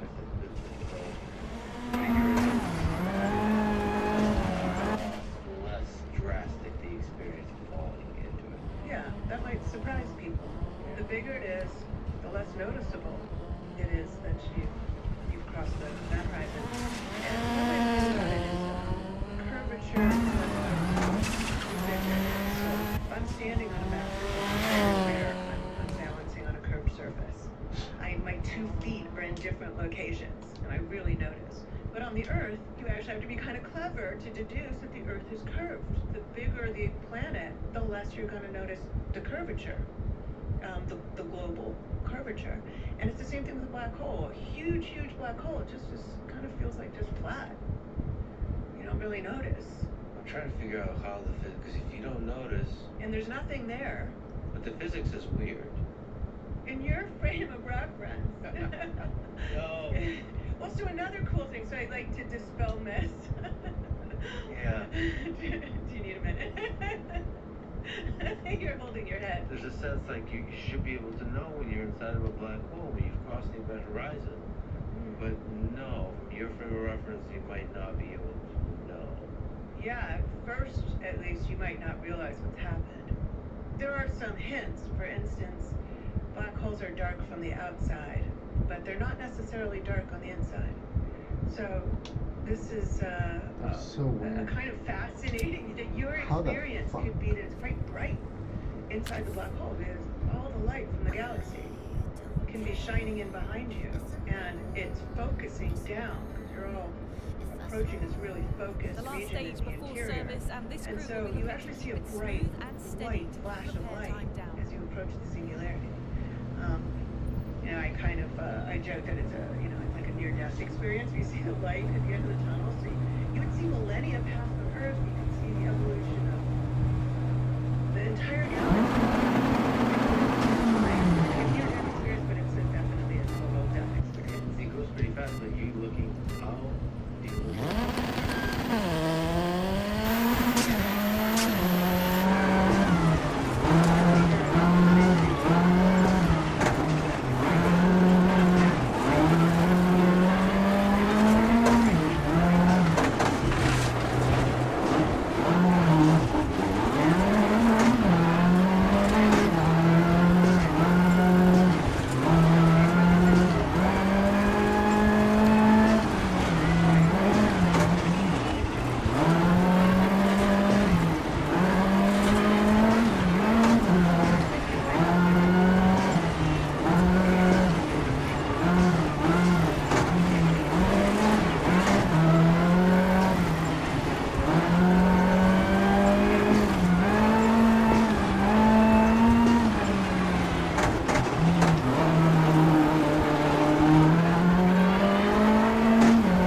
geometry. I would know to use the correct rules for Minkowski space-time. And that will allow me to calculate how long. This pair seem to be having a great run of it out there today as they maintain their leading position with that drive. Space-time length on my map between two relative observers, and I look at the correct answer. If I use these different rules. So then, what does, according to general relativity, does objects with mass do to the space-time? Right, exactly. So Einstein.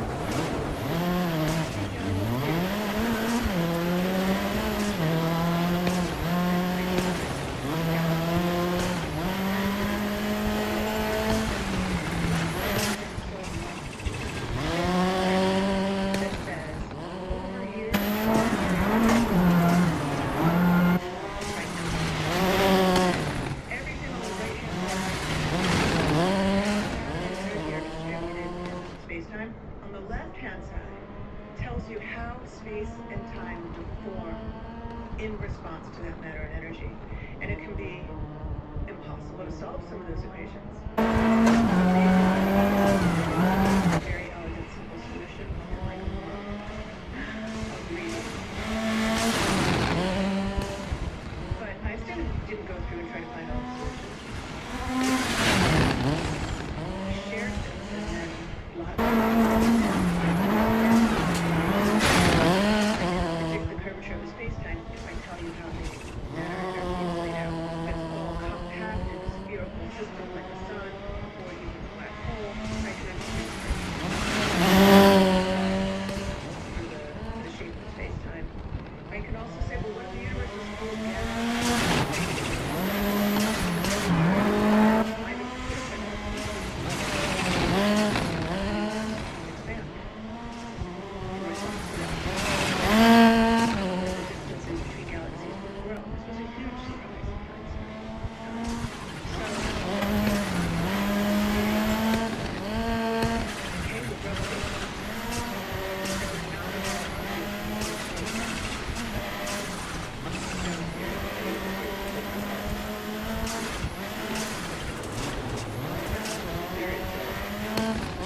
very seriously, and everyone else is trying to come up with models to make it go away.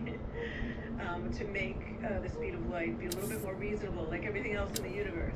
You know, if I run at a car, two cars coming at each other, they're coming at each other faster than if one of them stops. It's really a basic observation of reality, right?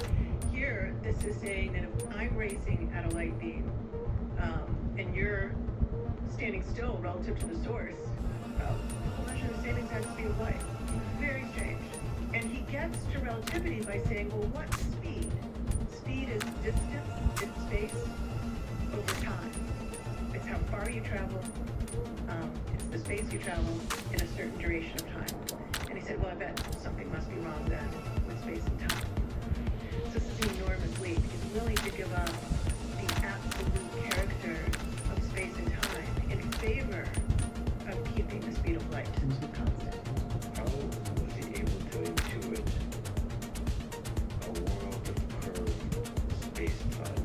Like, I think it's like one of the most special leaps in human history, right? Because you're Amazing. like, it's very, very, very difficult to make that kind of leap. I'll tell you, it took me, I think, a long time to, I can't say this is how he got there exactly. It's not as though I studied the historical accounts or his description of his internal states. This is more having learned the subject, how I try to tell people how to get there in few short steps. One is to start with the equivalence principle, called the happiest thought of his life. The equivalence principle comes pretty early on in his thinking, and it starts with something like this. Like right now, I think I'm feeling gravity because I'm sitting in this chair, and I feel the pressure of the chair, and it's stopping me from falling, and I lie down in a bed, and I feel heavy on the bed, and I think of that as gravity. I think it has a beautiful ability to remove all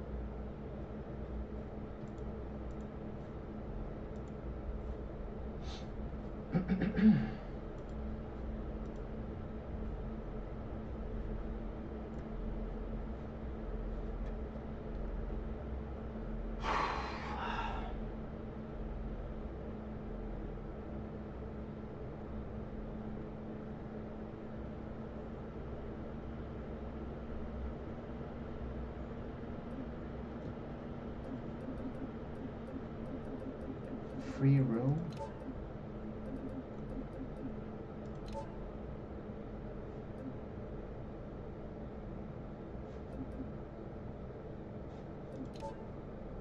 Spawn.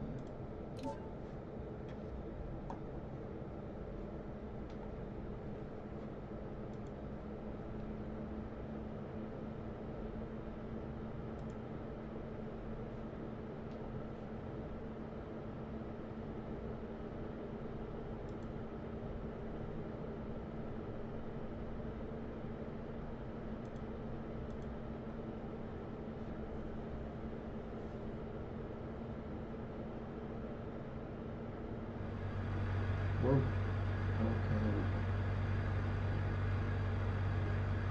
Huh.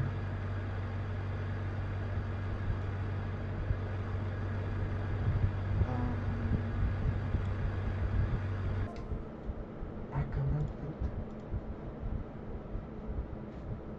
By the way.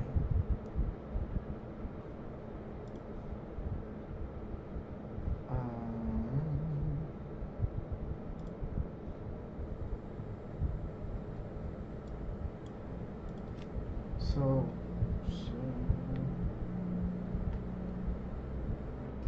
how do I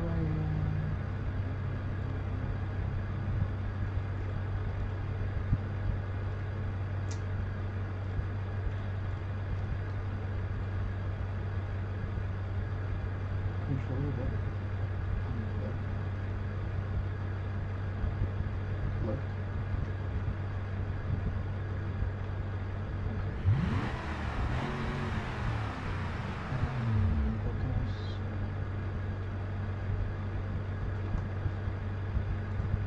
So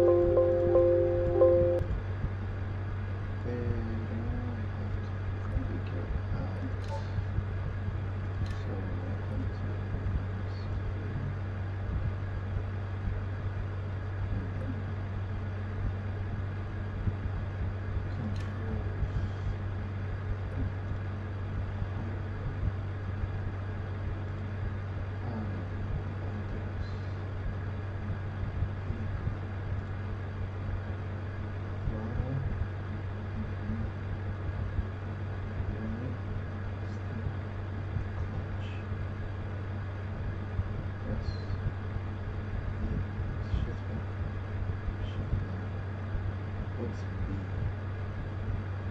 Ignition. Control procedure. This B?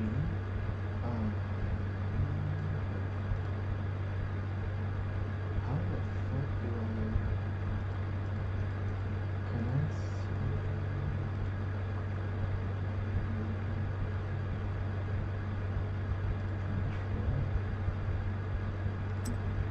Reset.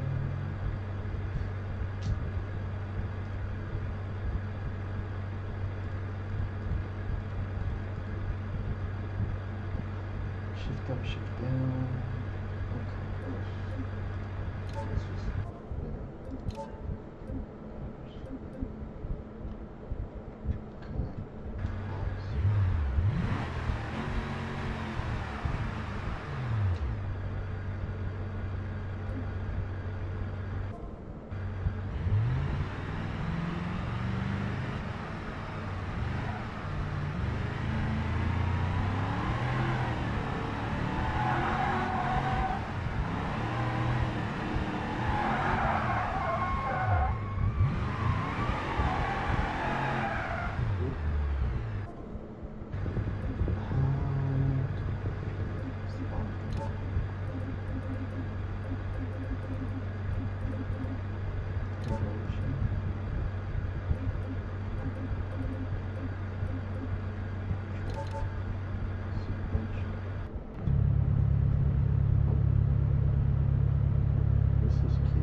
extraneous factors, including atoms. So let's imagine instead that you're in an elevator and you feel heavy on your feet because the floor of the elevator is resisting your fall. But I want to remove the elevator. What does the elevator have to do with fundamental properties of gravity? So I cut the cable. Now I'm falling, but the elevator is falling at the same rate as me. So now I'm floating in the elevator. And if this happened to me, if I woke up in this state of falling, or here's the first note. 6 right short, over crest. Good luck. 3, 2, 1, go. 6 right short, over crest. Into 5 left short. When I get rid of put the elevator in this way by cutting the cable, I'm actually experiencing 40. 5 right, tightens, bumpy, 40. 4 left short, 150.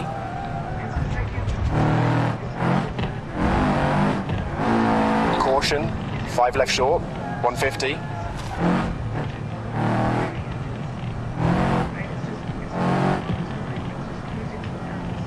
Caution, 3 left short, into 2 right, into 2 left, and 1 left long, over crest. to be falling. That is the purest experience of gravity.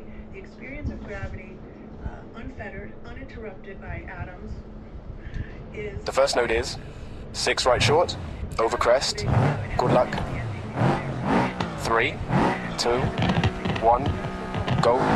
6 right short, over crest, into 5 left short, and 3 left long, over crest, 40. 5 right, tightens, bumpy, 40.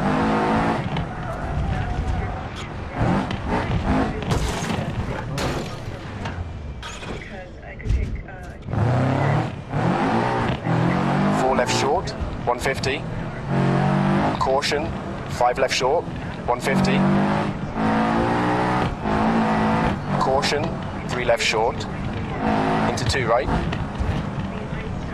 into 2 left, and 1 left long, over crest.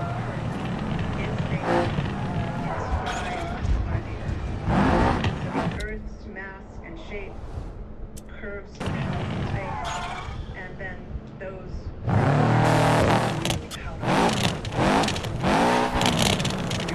Into 5 right short, into square left, don't cut, narrows. Into 4 right long, 50. 5 left short, narrows, bumpy, into 5 right, into caution, 2 left, bumpy, 30, 2 left, over crest. Into 6 right, 100.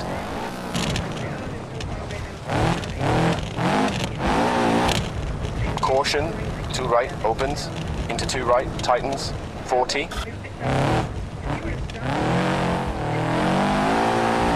2 left, over crest, 100.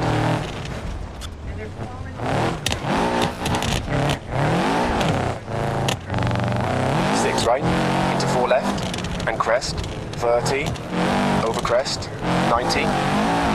1 right, don't cut, into 4 left, tightens, bumpy. Yeah, to be able to visualize the beginning of the 20th century, that free falling in current space-time. Boy, the human mind is capable of things. I mean, some of that is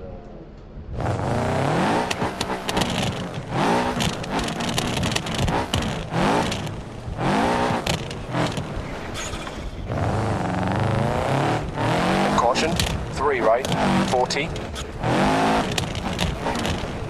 what is actually 60.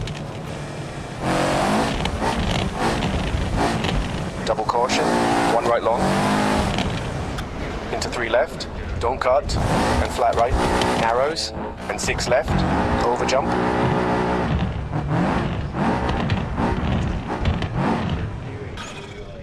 okay, I need like a big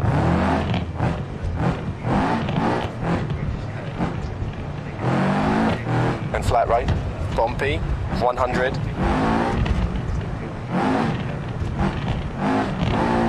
Caution, 2 right tightens, bumpy, 50. 1 left, over crest.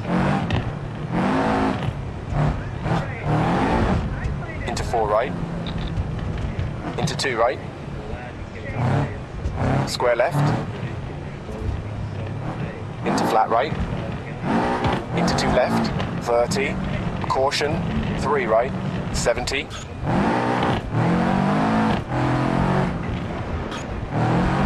6 left, into flat right, and 2 right, 40. 5 right, and square left, 30. Flat right,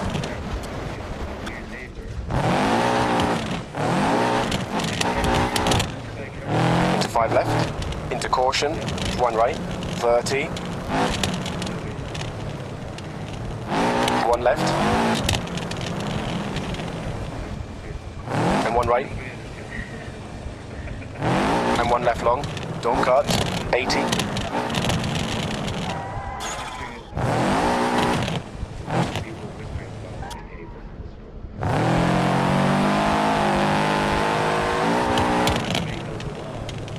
4 left, into flat right, 60, 5 left short, 60, flat left, over jump, 80, caution, 3 left short, 40,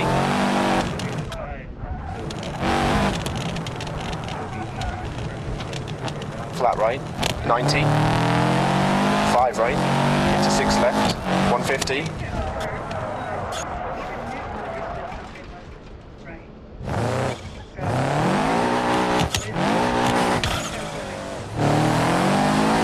six left, into 3 right, into 4 left, 30,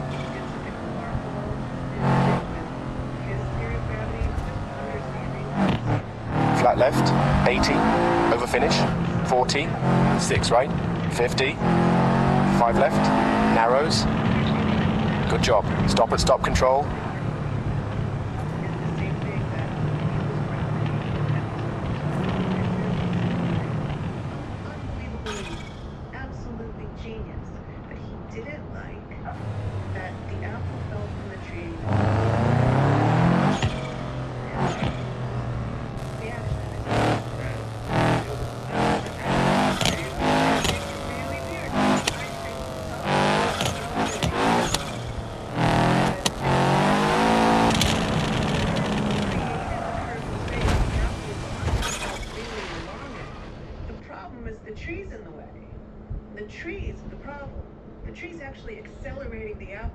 It's keeping it away from its natural state of weightlessness in a gravitational field. And as soon as the tree lets go of it, the apple will simply fall along the curve that exists. I would love it if somebody went back.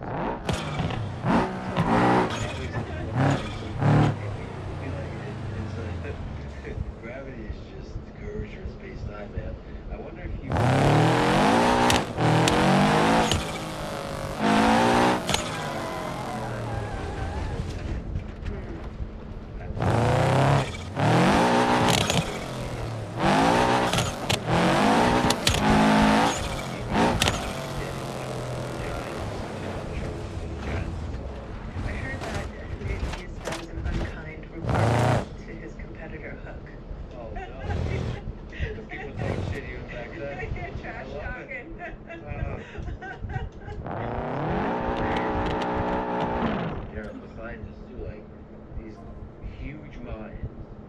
These moments in history where you'll see this in universities, but everywhere else too. Like you have gigantic minds, obviously also coupled with everybody has an ego. And like sometimes it's just the same soap opera that played out amongst humans everywhere else. And so you're thinking about the biggest cosmological objects and forces and ideas, and you're still like jealous. Right. I know.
thinking about the origin. I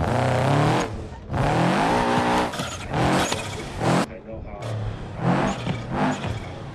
information propagates, but this part, the singular in the beginning doesn't make sense. Don't understand, can't create in the lab. They're bothered by it, and that being bothered by that potential.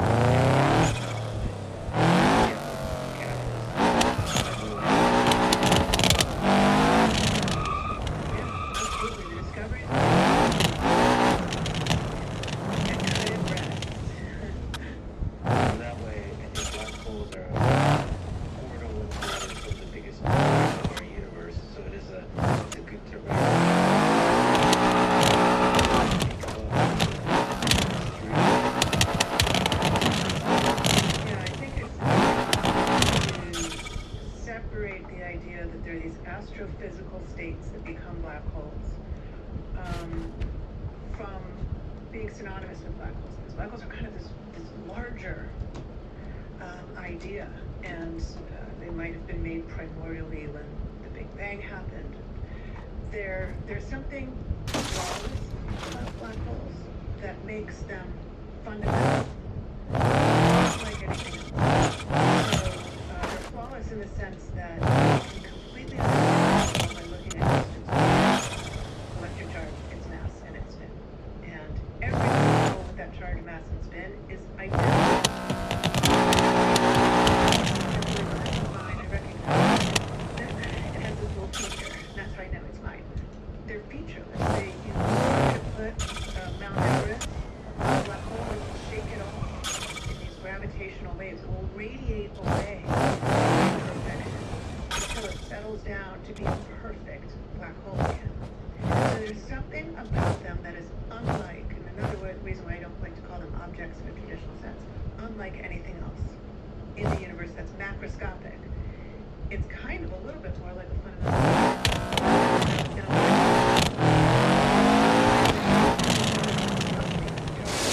And maybe some other quantum numbers. That's what it means to be an electron. There's no electron that's a little bit different. You can't recognize your electron. They're all identical in that sense. And so in some very abstract way, black holes share something in common with microscopic fundamental particles. And so what they tell us about the fundamental laws of physics can be very profound. And it's why even theoretical physicists, mathematical physicists, not just astronomers who use telescopes, they rely on the black hole as a terrain to perform their thought experiments. And it's because there's something fundamental about them. Yeah, general relativity meets quantum mechanics, meets and singularity. And sadly, heartbreakingly so, it's out of reach for experiment at this moment, because within reach for theoretical. In reach for thought. Are quite beautiful. Well, on that information very much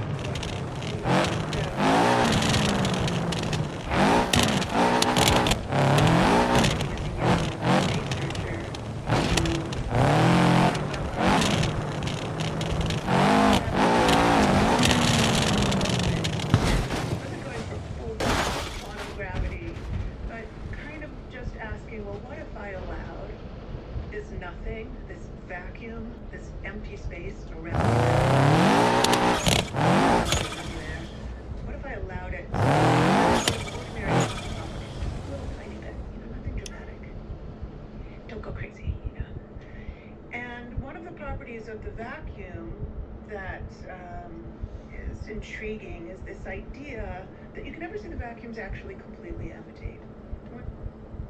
Oh no, the island is full of trash. Thankfully, volunteers have already gathered most of it and put it in a big pile so it's easier to transport. Drive around and fill your car up with trash as quickly as possible. Within 4 minutes, let's clean up the trash. 250 pieces. It will be picked up. Flip your car 3 times each flip. Okay, start.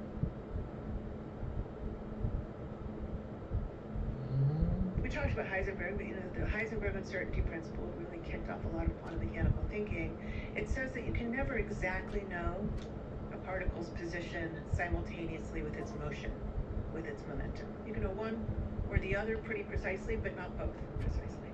And the uncertainty isn't a lack of ability that we'll technologically overcome. It's foundational. Engine disabled. In some sense, when it's in a precise location, it is fundamentally no longer in a precise motion. And that uncertainty principle means I can't precisely say a particle is exactly here, but it also means I can't say it's not. Okay?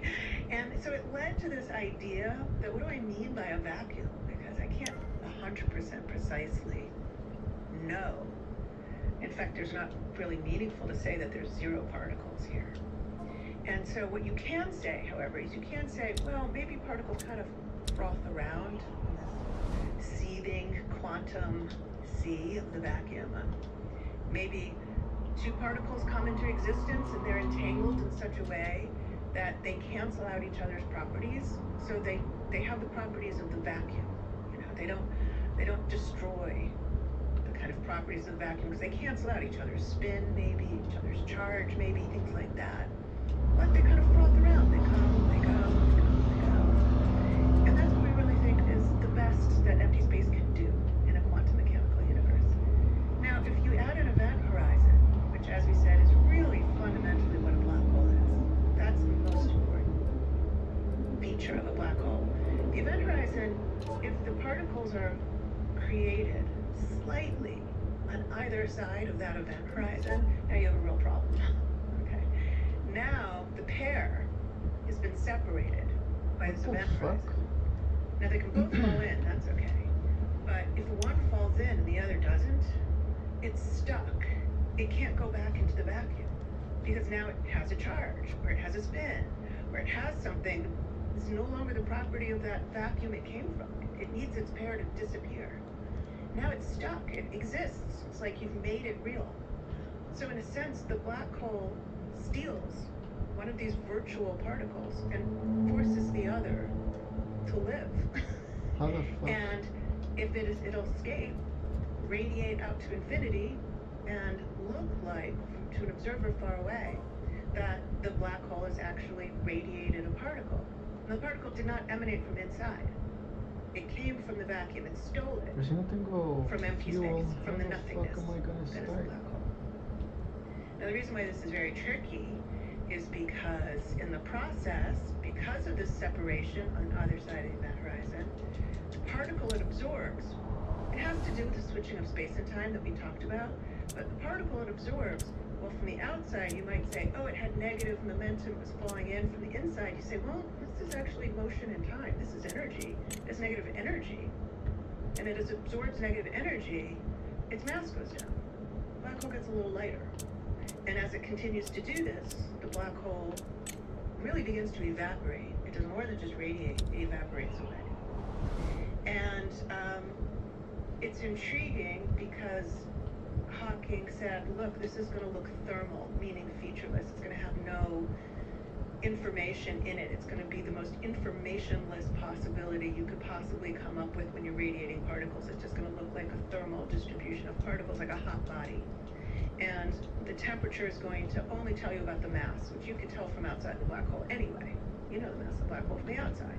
So it's not telling you anything about the black hole. It's got no information about the black hole. Now you have a real problem. And when they first said it, a lot of people described that not everyone understood how really naughty he was being. He did. But some people who love quantum mechanics were really annoyed.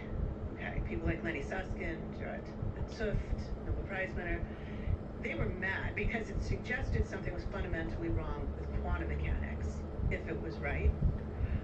And the reason why it says there's something fundamentally wrong with quantum mechanics is because quantum mechanics does not allow this. It does not allow quantum information to simply evaporate away and poof out of the universe and cease to exist. It's a violation of something called unitarity, but really the idea is it's the loss of quantum information that's intolerable. Quantum mechanics was built to preserve information. It's one of the sacred principles.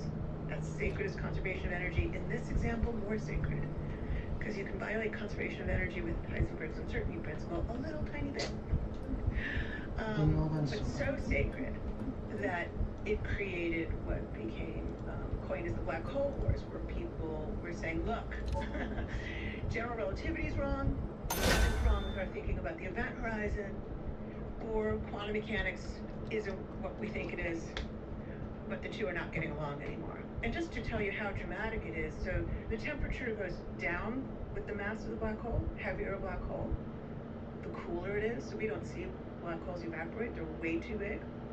But as they get smaller and smaller, they get hotter and hotter. So as the black hole nears the end of this cycle of evaporating away, it takes a very long time, much longer than the age of the universe. It will be as though the curtain, the event horizon's yanked up.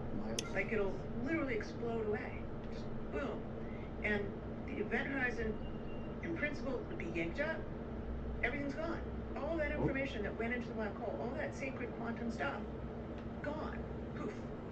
Okay, because it's not in the radiation, because the radiation has no information. And so it was an incredibly productive debate because in it are the signs of what will make gravity and quantum mechanics be nice together. You know, some quantum theory of gravity. Whatever these clues are, and they're hard to assemble. If you want a quantum gravity theory, it has to correctly predict the temperature of a black hole, the entropy of a black hole. It has to have all of these correct features. The black hole is the place on which we can test quantum gravity. But it still has not been resolved. It has not been fully resolved. I looked up all the different ideas for the resolution. So there's the information loss, which is what you referred to. Right. It's perhaps the simplest, yet most radical resolution. Is that information is truly lost. This would be quantum mechanics, and we currently understand it specifically unitarity is incomplete or incorrect under these extreme gravitational conditions. Unhappy with that. I would not be happy with information loss. I love that it's telling us that there's this crisis, because I do think it's giving us the clues. And we have to take them seriously. For you, the gut is like... Unitarity is going to be preserved. Preserved. The quantum mechanics is... We have to come to the rescue. Lenny Susskind in his book Black Hole War says, his subtitle is My Battle with Stephen Hawking to Make the World Safe for Quantum Mechanics. Something to that effect. So then from string theory, one of the resolutions is called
so the information gets out because it never went in the first place. Oh, interesting. So there is a strong statement there. There's a strong statement there, yeah. Okay, so soft hair challenges the classical no hair theorem by suggesting that black holes do possess subtle quantum, quote, hair. This isn't classical hair-like charge, but very low energy quantum excitations, soft gravitons or photons at the event horizon that can store information about what fell in.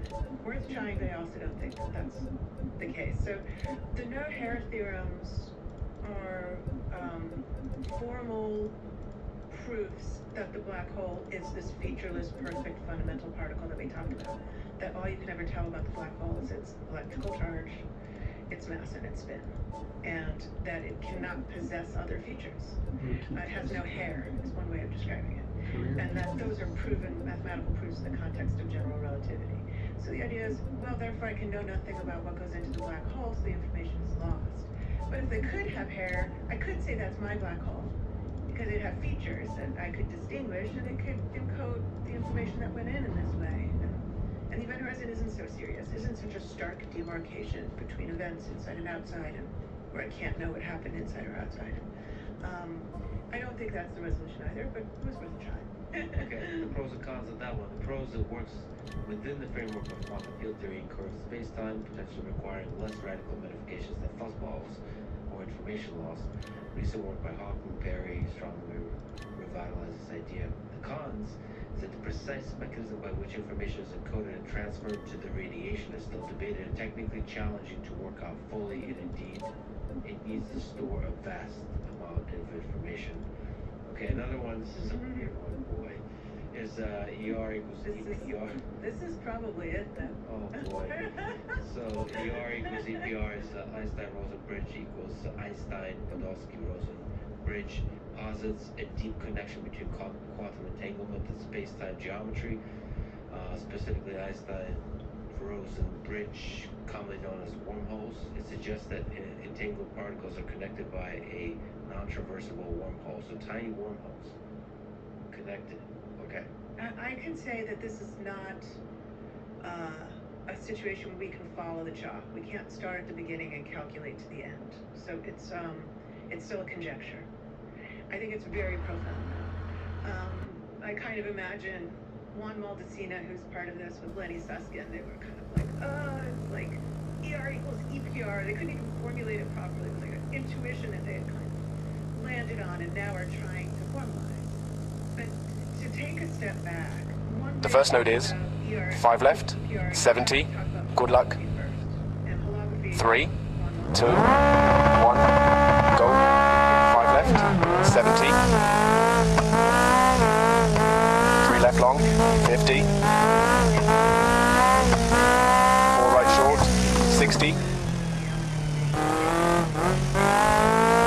Flat right, 30. 3 left long, 40. 3 right long, opens, 150.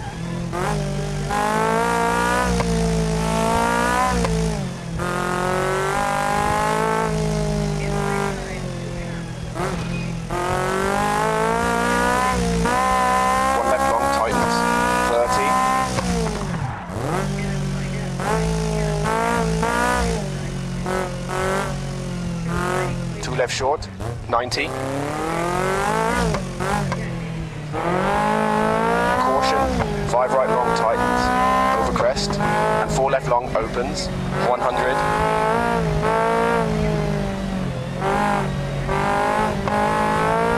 6 right, over crest, 40. 3 left tightens, 30. 2 right short, 30. 3 right short, over crest, 50.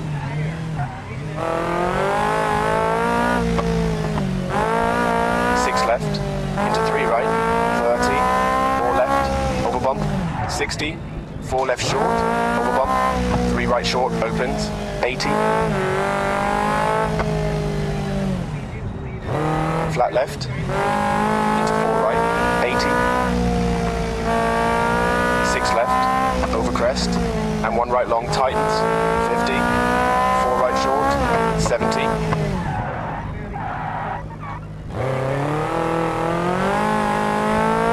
1 left long, opens, 150.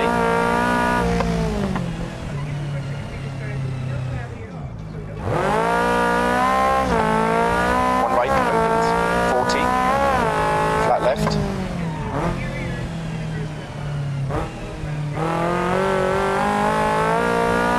4 right. 6 left short, into caution, 1 right short. 2 left, into 5 right short, 50. 2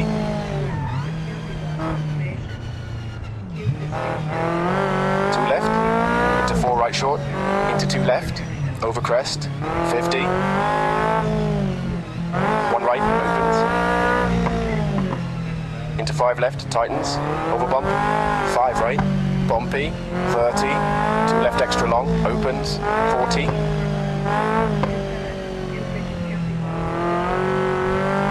5 left, and 4 right short, and 2 right. 2 left, over crest, 50, 4 left extra long, opens, over crest.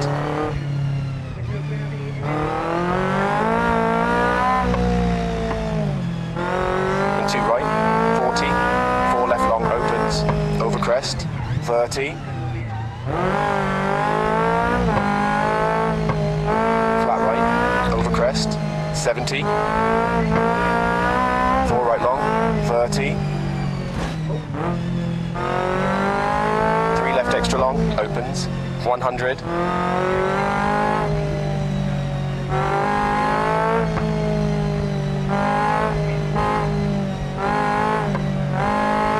left short, narrows, over crest, into 2 right short, opens, into 3 right, 60.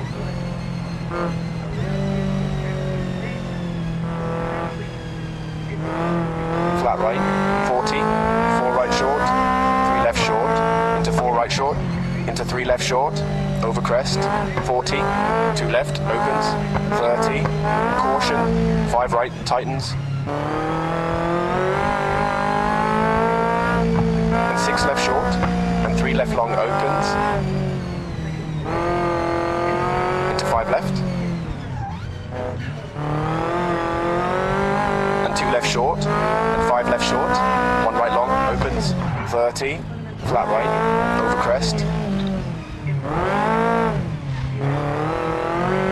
and 5 left, 40, 2 left long, 30, flat right, 100. And they're connected by a worm. And in this case, they're connected by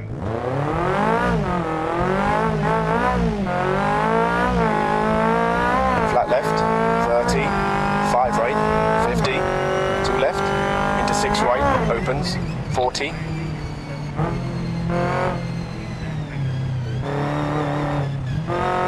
Flat left, 40, flat right.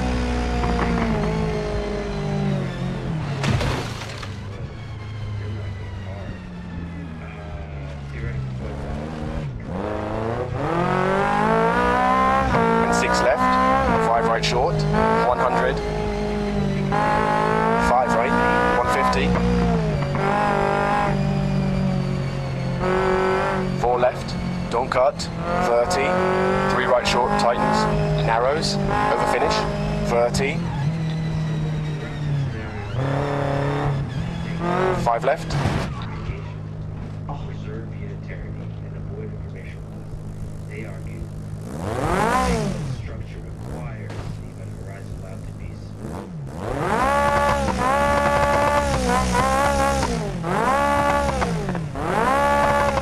highly energetic region, a quote firewall, and incinerate anything. Okay, so yeah. Good job. Stop at stop control. Destroying everything that crosses. 5 left.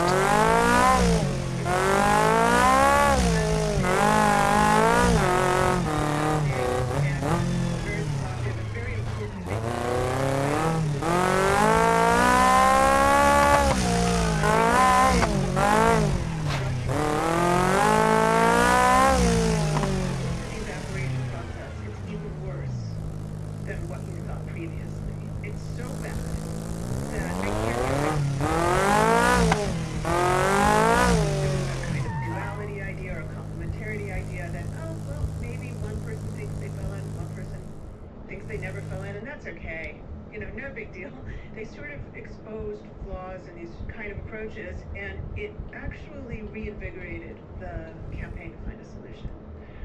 So it stopped it from stalling. I don't think anyone really believes that at the event horizon you'll find a firewall. But it did lead to things like the entangled wormholes embroidering a black hole, which was born out of an attempt to address the concerns that hamstring. So it did lead to progress. So for you, the resolution would I'm going back to them. The empty space, the beautiful event horizon. I'll give up locality, meaning that I will allow things to be connected non-locally by a wormhole. So that is the weirdest thing you're willing to allow for, which is arbitrary distance connection of particles to a wormhole. quantum mechanics must be preserved. I'll entertain pretty weird things, but I think that's the one that sounds promising. The implications are so dramatic because this is why you start to hear things like, wait a minute, if the event horizon only exists when it's sewn out of these quantum threads, does that mean that gravity is fundamentally quantum mechanics? Not that gravity and quantum mechanics get along and I have a quantum gravity theory and I now know how to quantize gravity. Actually, something much more dramatic.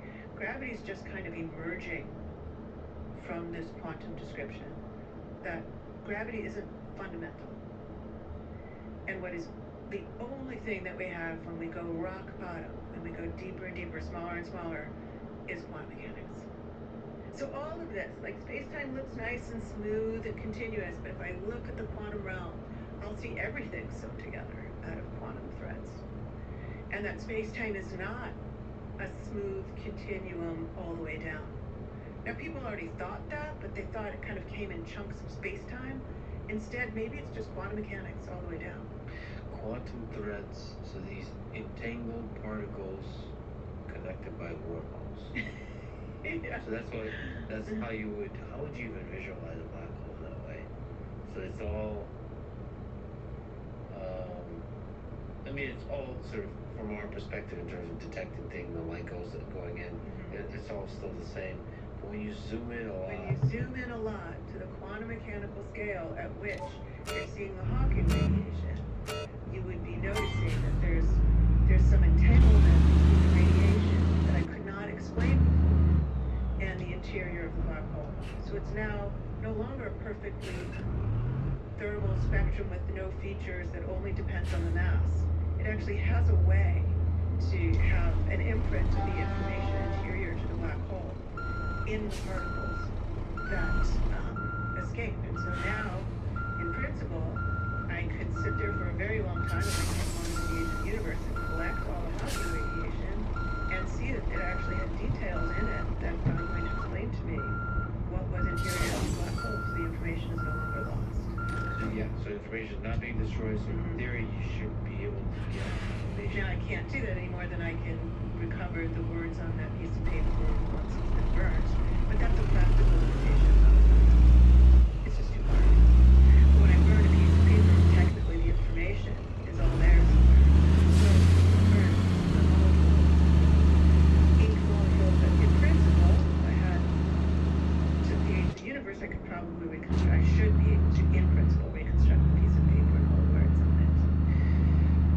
Do you think a theory of everything that unifies general relativity and quantum mechanics is possible? So we're like skirting around it. Yeah, we're skirting around it. I think that this is the way to find that out. It's going to be on the train of black holes that we figure out if that's possible. I think that this is suggesting that there might not be a theory of quantum gravity. That gravity will emerge at a macroscopic level out of quantum phenomena. Now we don't know how to do that. But these are all hints. Emerge. So a lot of the mathematics of anything that emerges in a complex system is very difficult to. The transition is very difficult, right? So if that's the case, there might not be a simple clean equation that connects everything. There are examples of emergent phenomena which are very simple to read. Like I can just take electromagnetic scattering, law of physics where particles scatter like electromagnetically, and I have a lot of them, and I have a lot of them in this room, and they come to some average. Well, I call that density. And that one number, the fact that there's one number describing all of these gazillions of particles, is an emergent quantity.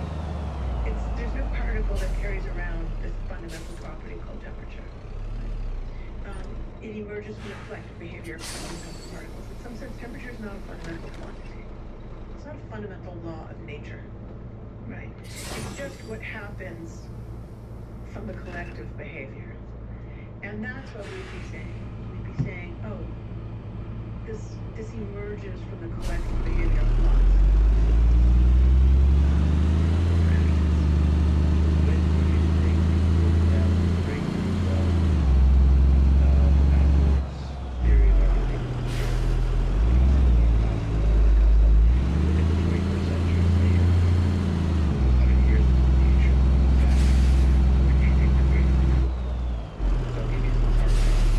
So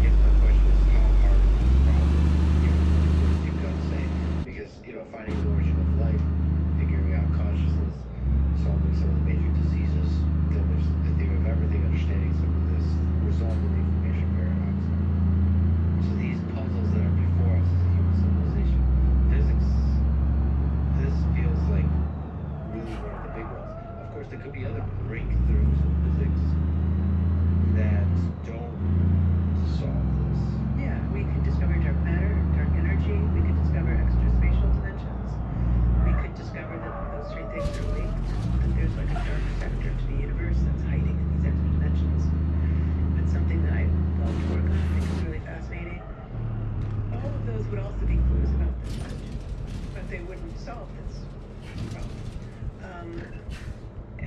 I think it's impossible to predict. There has been real progress, and the progress, as we've said, comes from the childlike curiosity of saying, well, I don't actually understand this. I'm going to keep leaning on it because I don't understand it. And then suddenly you realize nobody really understood it.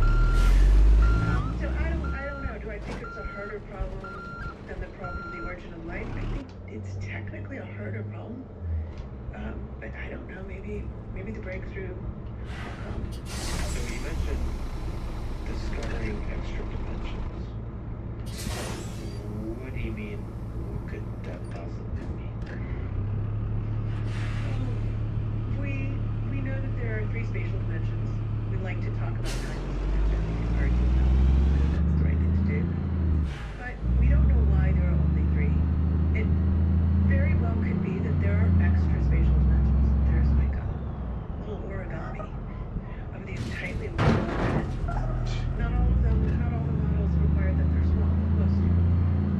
String theory requires extra dimensions to make sense, but even if you feel very hostile towards string theory, there are lots of reasons to consider the viability of extra dimensions. And we think that they can trap energies in such a way that might align with dark energy. The numerology is not perfect. It's a little bit subtle. It's hard to stabilize them. It's possible that there are these kind of excitations that like dark matter. It's kind of an interesting idea that in the Big Bang, the universe was they were all kind of wrapped up in the early universe, but we're really trying to understand is why do we get split? And why do the other species yeah, there is. Actually, people work on that. Is there a reason why it's easier to unravel free? Some people think about strings and brains wrapping up in the extra dimensions and other kind of description preferentially listening up free. Sometimes we look at exactly what was the origami of these change in a certain way that will give us free to unravel and keep the others really taut. But then there are other ideas that we're actually living in 3-dimensional membrane that moves through these higher dimensions. And so the reason we don't notice them isn't because they're small. Maybe they're not small, but it's because we're stuck to this membrane. So we're unaware of these extra directions. Is it possible that there's other intelligent alien civilizations out there that are operating a different membrane? This is a bit of an out there question, but I have to know kind of seriously, like, is it possible, do you think, from physics perspective, to exist on a slice of what the universe is capable of? I think it is certainly mathematically possible on paper to imagine a higher dimensional universe with more than one membrane. And if things are mathematically possible, I often wonder if nature will try it out. Just how people get into the strange territory of talking about a multiverse. Because if you start to say, one of the aspirations was, in the same way that we identified the law of electroweak theory of matter, that it was a single description and exactly landed on the description that matched observations, people were hoping the same thing would happen for kind of theory that also incorporated gravity, which is one beautiful law, but instead it got proliferation, all of which did okay, or did equally badly. They suddenly had trouble not only finding a single one, but sort of, that would just beg a new question, which is, well, why that one? And if nature can do something, why don't she do anything she can try? And so maybe we really are just one example in an infinite sea of possible universes with slightly different laws of physics. So if I can do some of these things on paper, like imagine higher dimensional space combined to a brain, and there's another brain, or maybe a whole array of them. Maybe nature's tried that out somewhere. Maybe that's been tried out here. And then, yes, is it possible that there's life and civilizations on those other brains? Yeah, but we can't communicate with them. They'd be like in a shadow space. Can you seriously say we can't communicate with them? So No, that's fair. I'm limited in my communication because I'm glued to the brain, but some things can move. It's called bulk. Through the bulk. Gravity, for instance, a gravitational wave.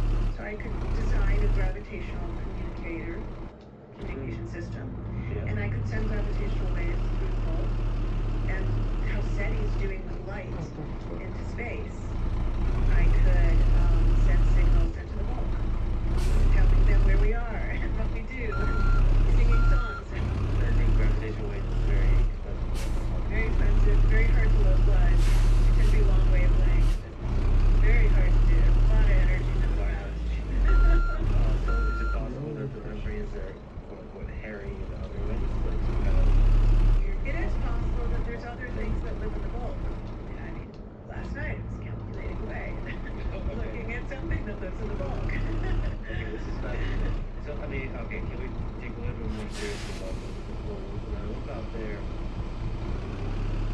stars, I, from a basic intuition, cannot possibly imagine there's not just alien civilizations everywhere. Life is so different, like you said, nature tries. Yeah, nature's an experiment. And I just can't just basic observation, life, you said somebody like extreme files. Life just figures shit out. Yeah. It just finds a way to survive. Now there could be something magical about the origin of life, the first spark, but like I can't even see that. It's just over and over and over. I bet actually once Victoria fully figured out life originated on Earth almost right away, and then so like billions of times in multiple places, just over and over and over and over. That seems to be the thing that just whatever is the life force behind this whole thing seems to create life, seems to be a behavior of different sorts. Yeah. The very original primordial soup thing just creates them. I just can't imagine. But we don't see the aliens, so. Right, yeah. We don't even have to go to some of the craziest extra dimensions and brain worlds and all that. What's happening right now, past 30 years in astronomy, looking at real objects, is that the number of planets, exoplanets outside our solar system has absolutely proliferated. There are probably more planets in the Milky Way galaxy than there are stars. Now we have a real quandary. I don't think it's quandary. I think it's really exciting. It becomes impossible. What you just said, I totally agree with. It becomes impossible to imagine that life was not sparked somewhere else. In our Milky Way galaxy, and maybe even in our local neighborhood of the Milky Way galaxy. Maybe within a few hundred light years of our solar system. So my gut says, like, some crazy amount of solar systems have life, bacterial life somewhere at some point in their history had some bacterial type of life. Something like bacterial maybe is going to different kinds of life. So then I'm just facing with the questions like, why have we not literally seen alien civilizations? And there, the answer, I don't find any great filter answer convincing. There's just no way I can imagine an advanced alien civilization not avoiding infrastructure. I can see a lot of people in trouble. I can see how we humans are really like 50-50 here. Isn't that kind of a point? I mean, just take that statement. We've only been around for like 100,000 years tops, you know? That is not very long. And we're at a 50-50. I mean, that's unbelievable. But it's indisputable that we have created the means, at least potentially, for our own destruction. Will we learn from our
kind of evolutionary Darwinian natural selection on that, where survival isn't just in a harsh, naturally induced climate change, but it's because of the nuclear element. And then something will be created that is now impervious to that now knows how to survive. Yep, exactly. So why haven't we seen it? Right. Well, because that's a pretty big bar. So if you look at it, just to say, for comparison, dinosaurs, 250 million years. I mean, maybe not very bright. Didn't have fire, didn't write sonnets. They didn't contemplate the origin of the universe, but they lived. And in a benign situation without confronting their own demise at their own hands. So it's just a sheer numbers game. That's a long time, 150 million years. I do think, though, that life can flourish without wanting to manipulate its environment, and that we do see many examples of species on Earth that are very long-lived, very, very long-lived, and have very different states of consciousness. They have the jellyfish does not even have a localized brain. I don't think they have a heart. They're really different. And that's why I think I'm so thinking about very, very well-acting evidence for mortality. You can fascinate. And there are certain jellyfish that will go back into a kind of pre-state and start over. So I think we're very attached to imagining creatures like us that manipulate technology. And I think we have to be way more imaginative if we're going to really take seriously life in the universe. Yeah, they might not prioritize conquest, expansion. They might not be violent. They might not be violent. They might be solitary. They might not be social. They might not move in groups. They might not want to leave records. They might, again, not have a localized brain or have a completely different kind of nervous system. I think all we can say about life is that it has something to do with electricity. And neurologically, electrical brain configuration, metabolic, that has to do with getting energy, electrical energy. We're eating the organisms on the earth, which is amazing. They don't sometimes extremely fast. They can metabolize things that would have felt more impossible to metabolize. And so, again, I think we have to kind of open our minds to how strange that could be, and how different from us. And we are the only example, even here on Earth, that does manipulate its environment in that extreme way. I mean, can you think of life as you said, electrons? Is there some degree of information processing required? So, like, it does something interesting, in quotes, with information. I think there are arguments like that. How entropy is changing from the beginning of the universe to today. How life lowers entropy by organizing things, but it costs more as a whole system. So the whole entropy of the whole system goes up. But of course, I organize things today and reduce the entropy of certain things in order to get up and get here. And even having this conversation of organizing thoughts out of the cloud of information, but it comes at the cost of the entire system increasing entropy. So I do think there's probably a very interesting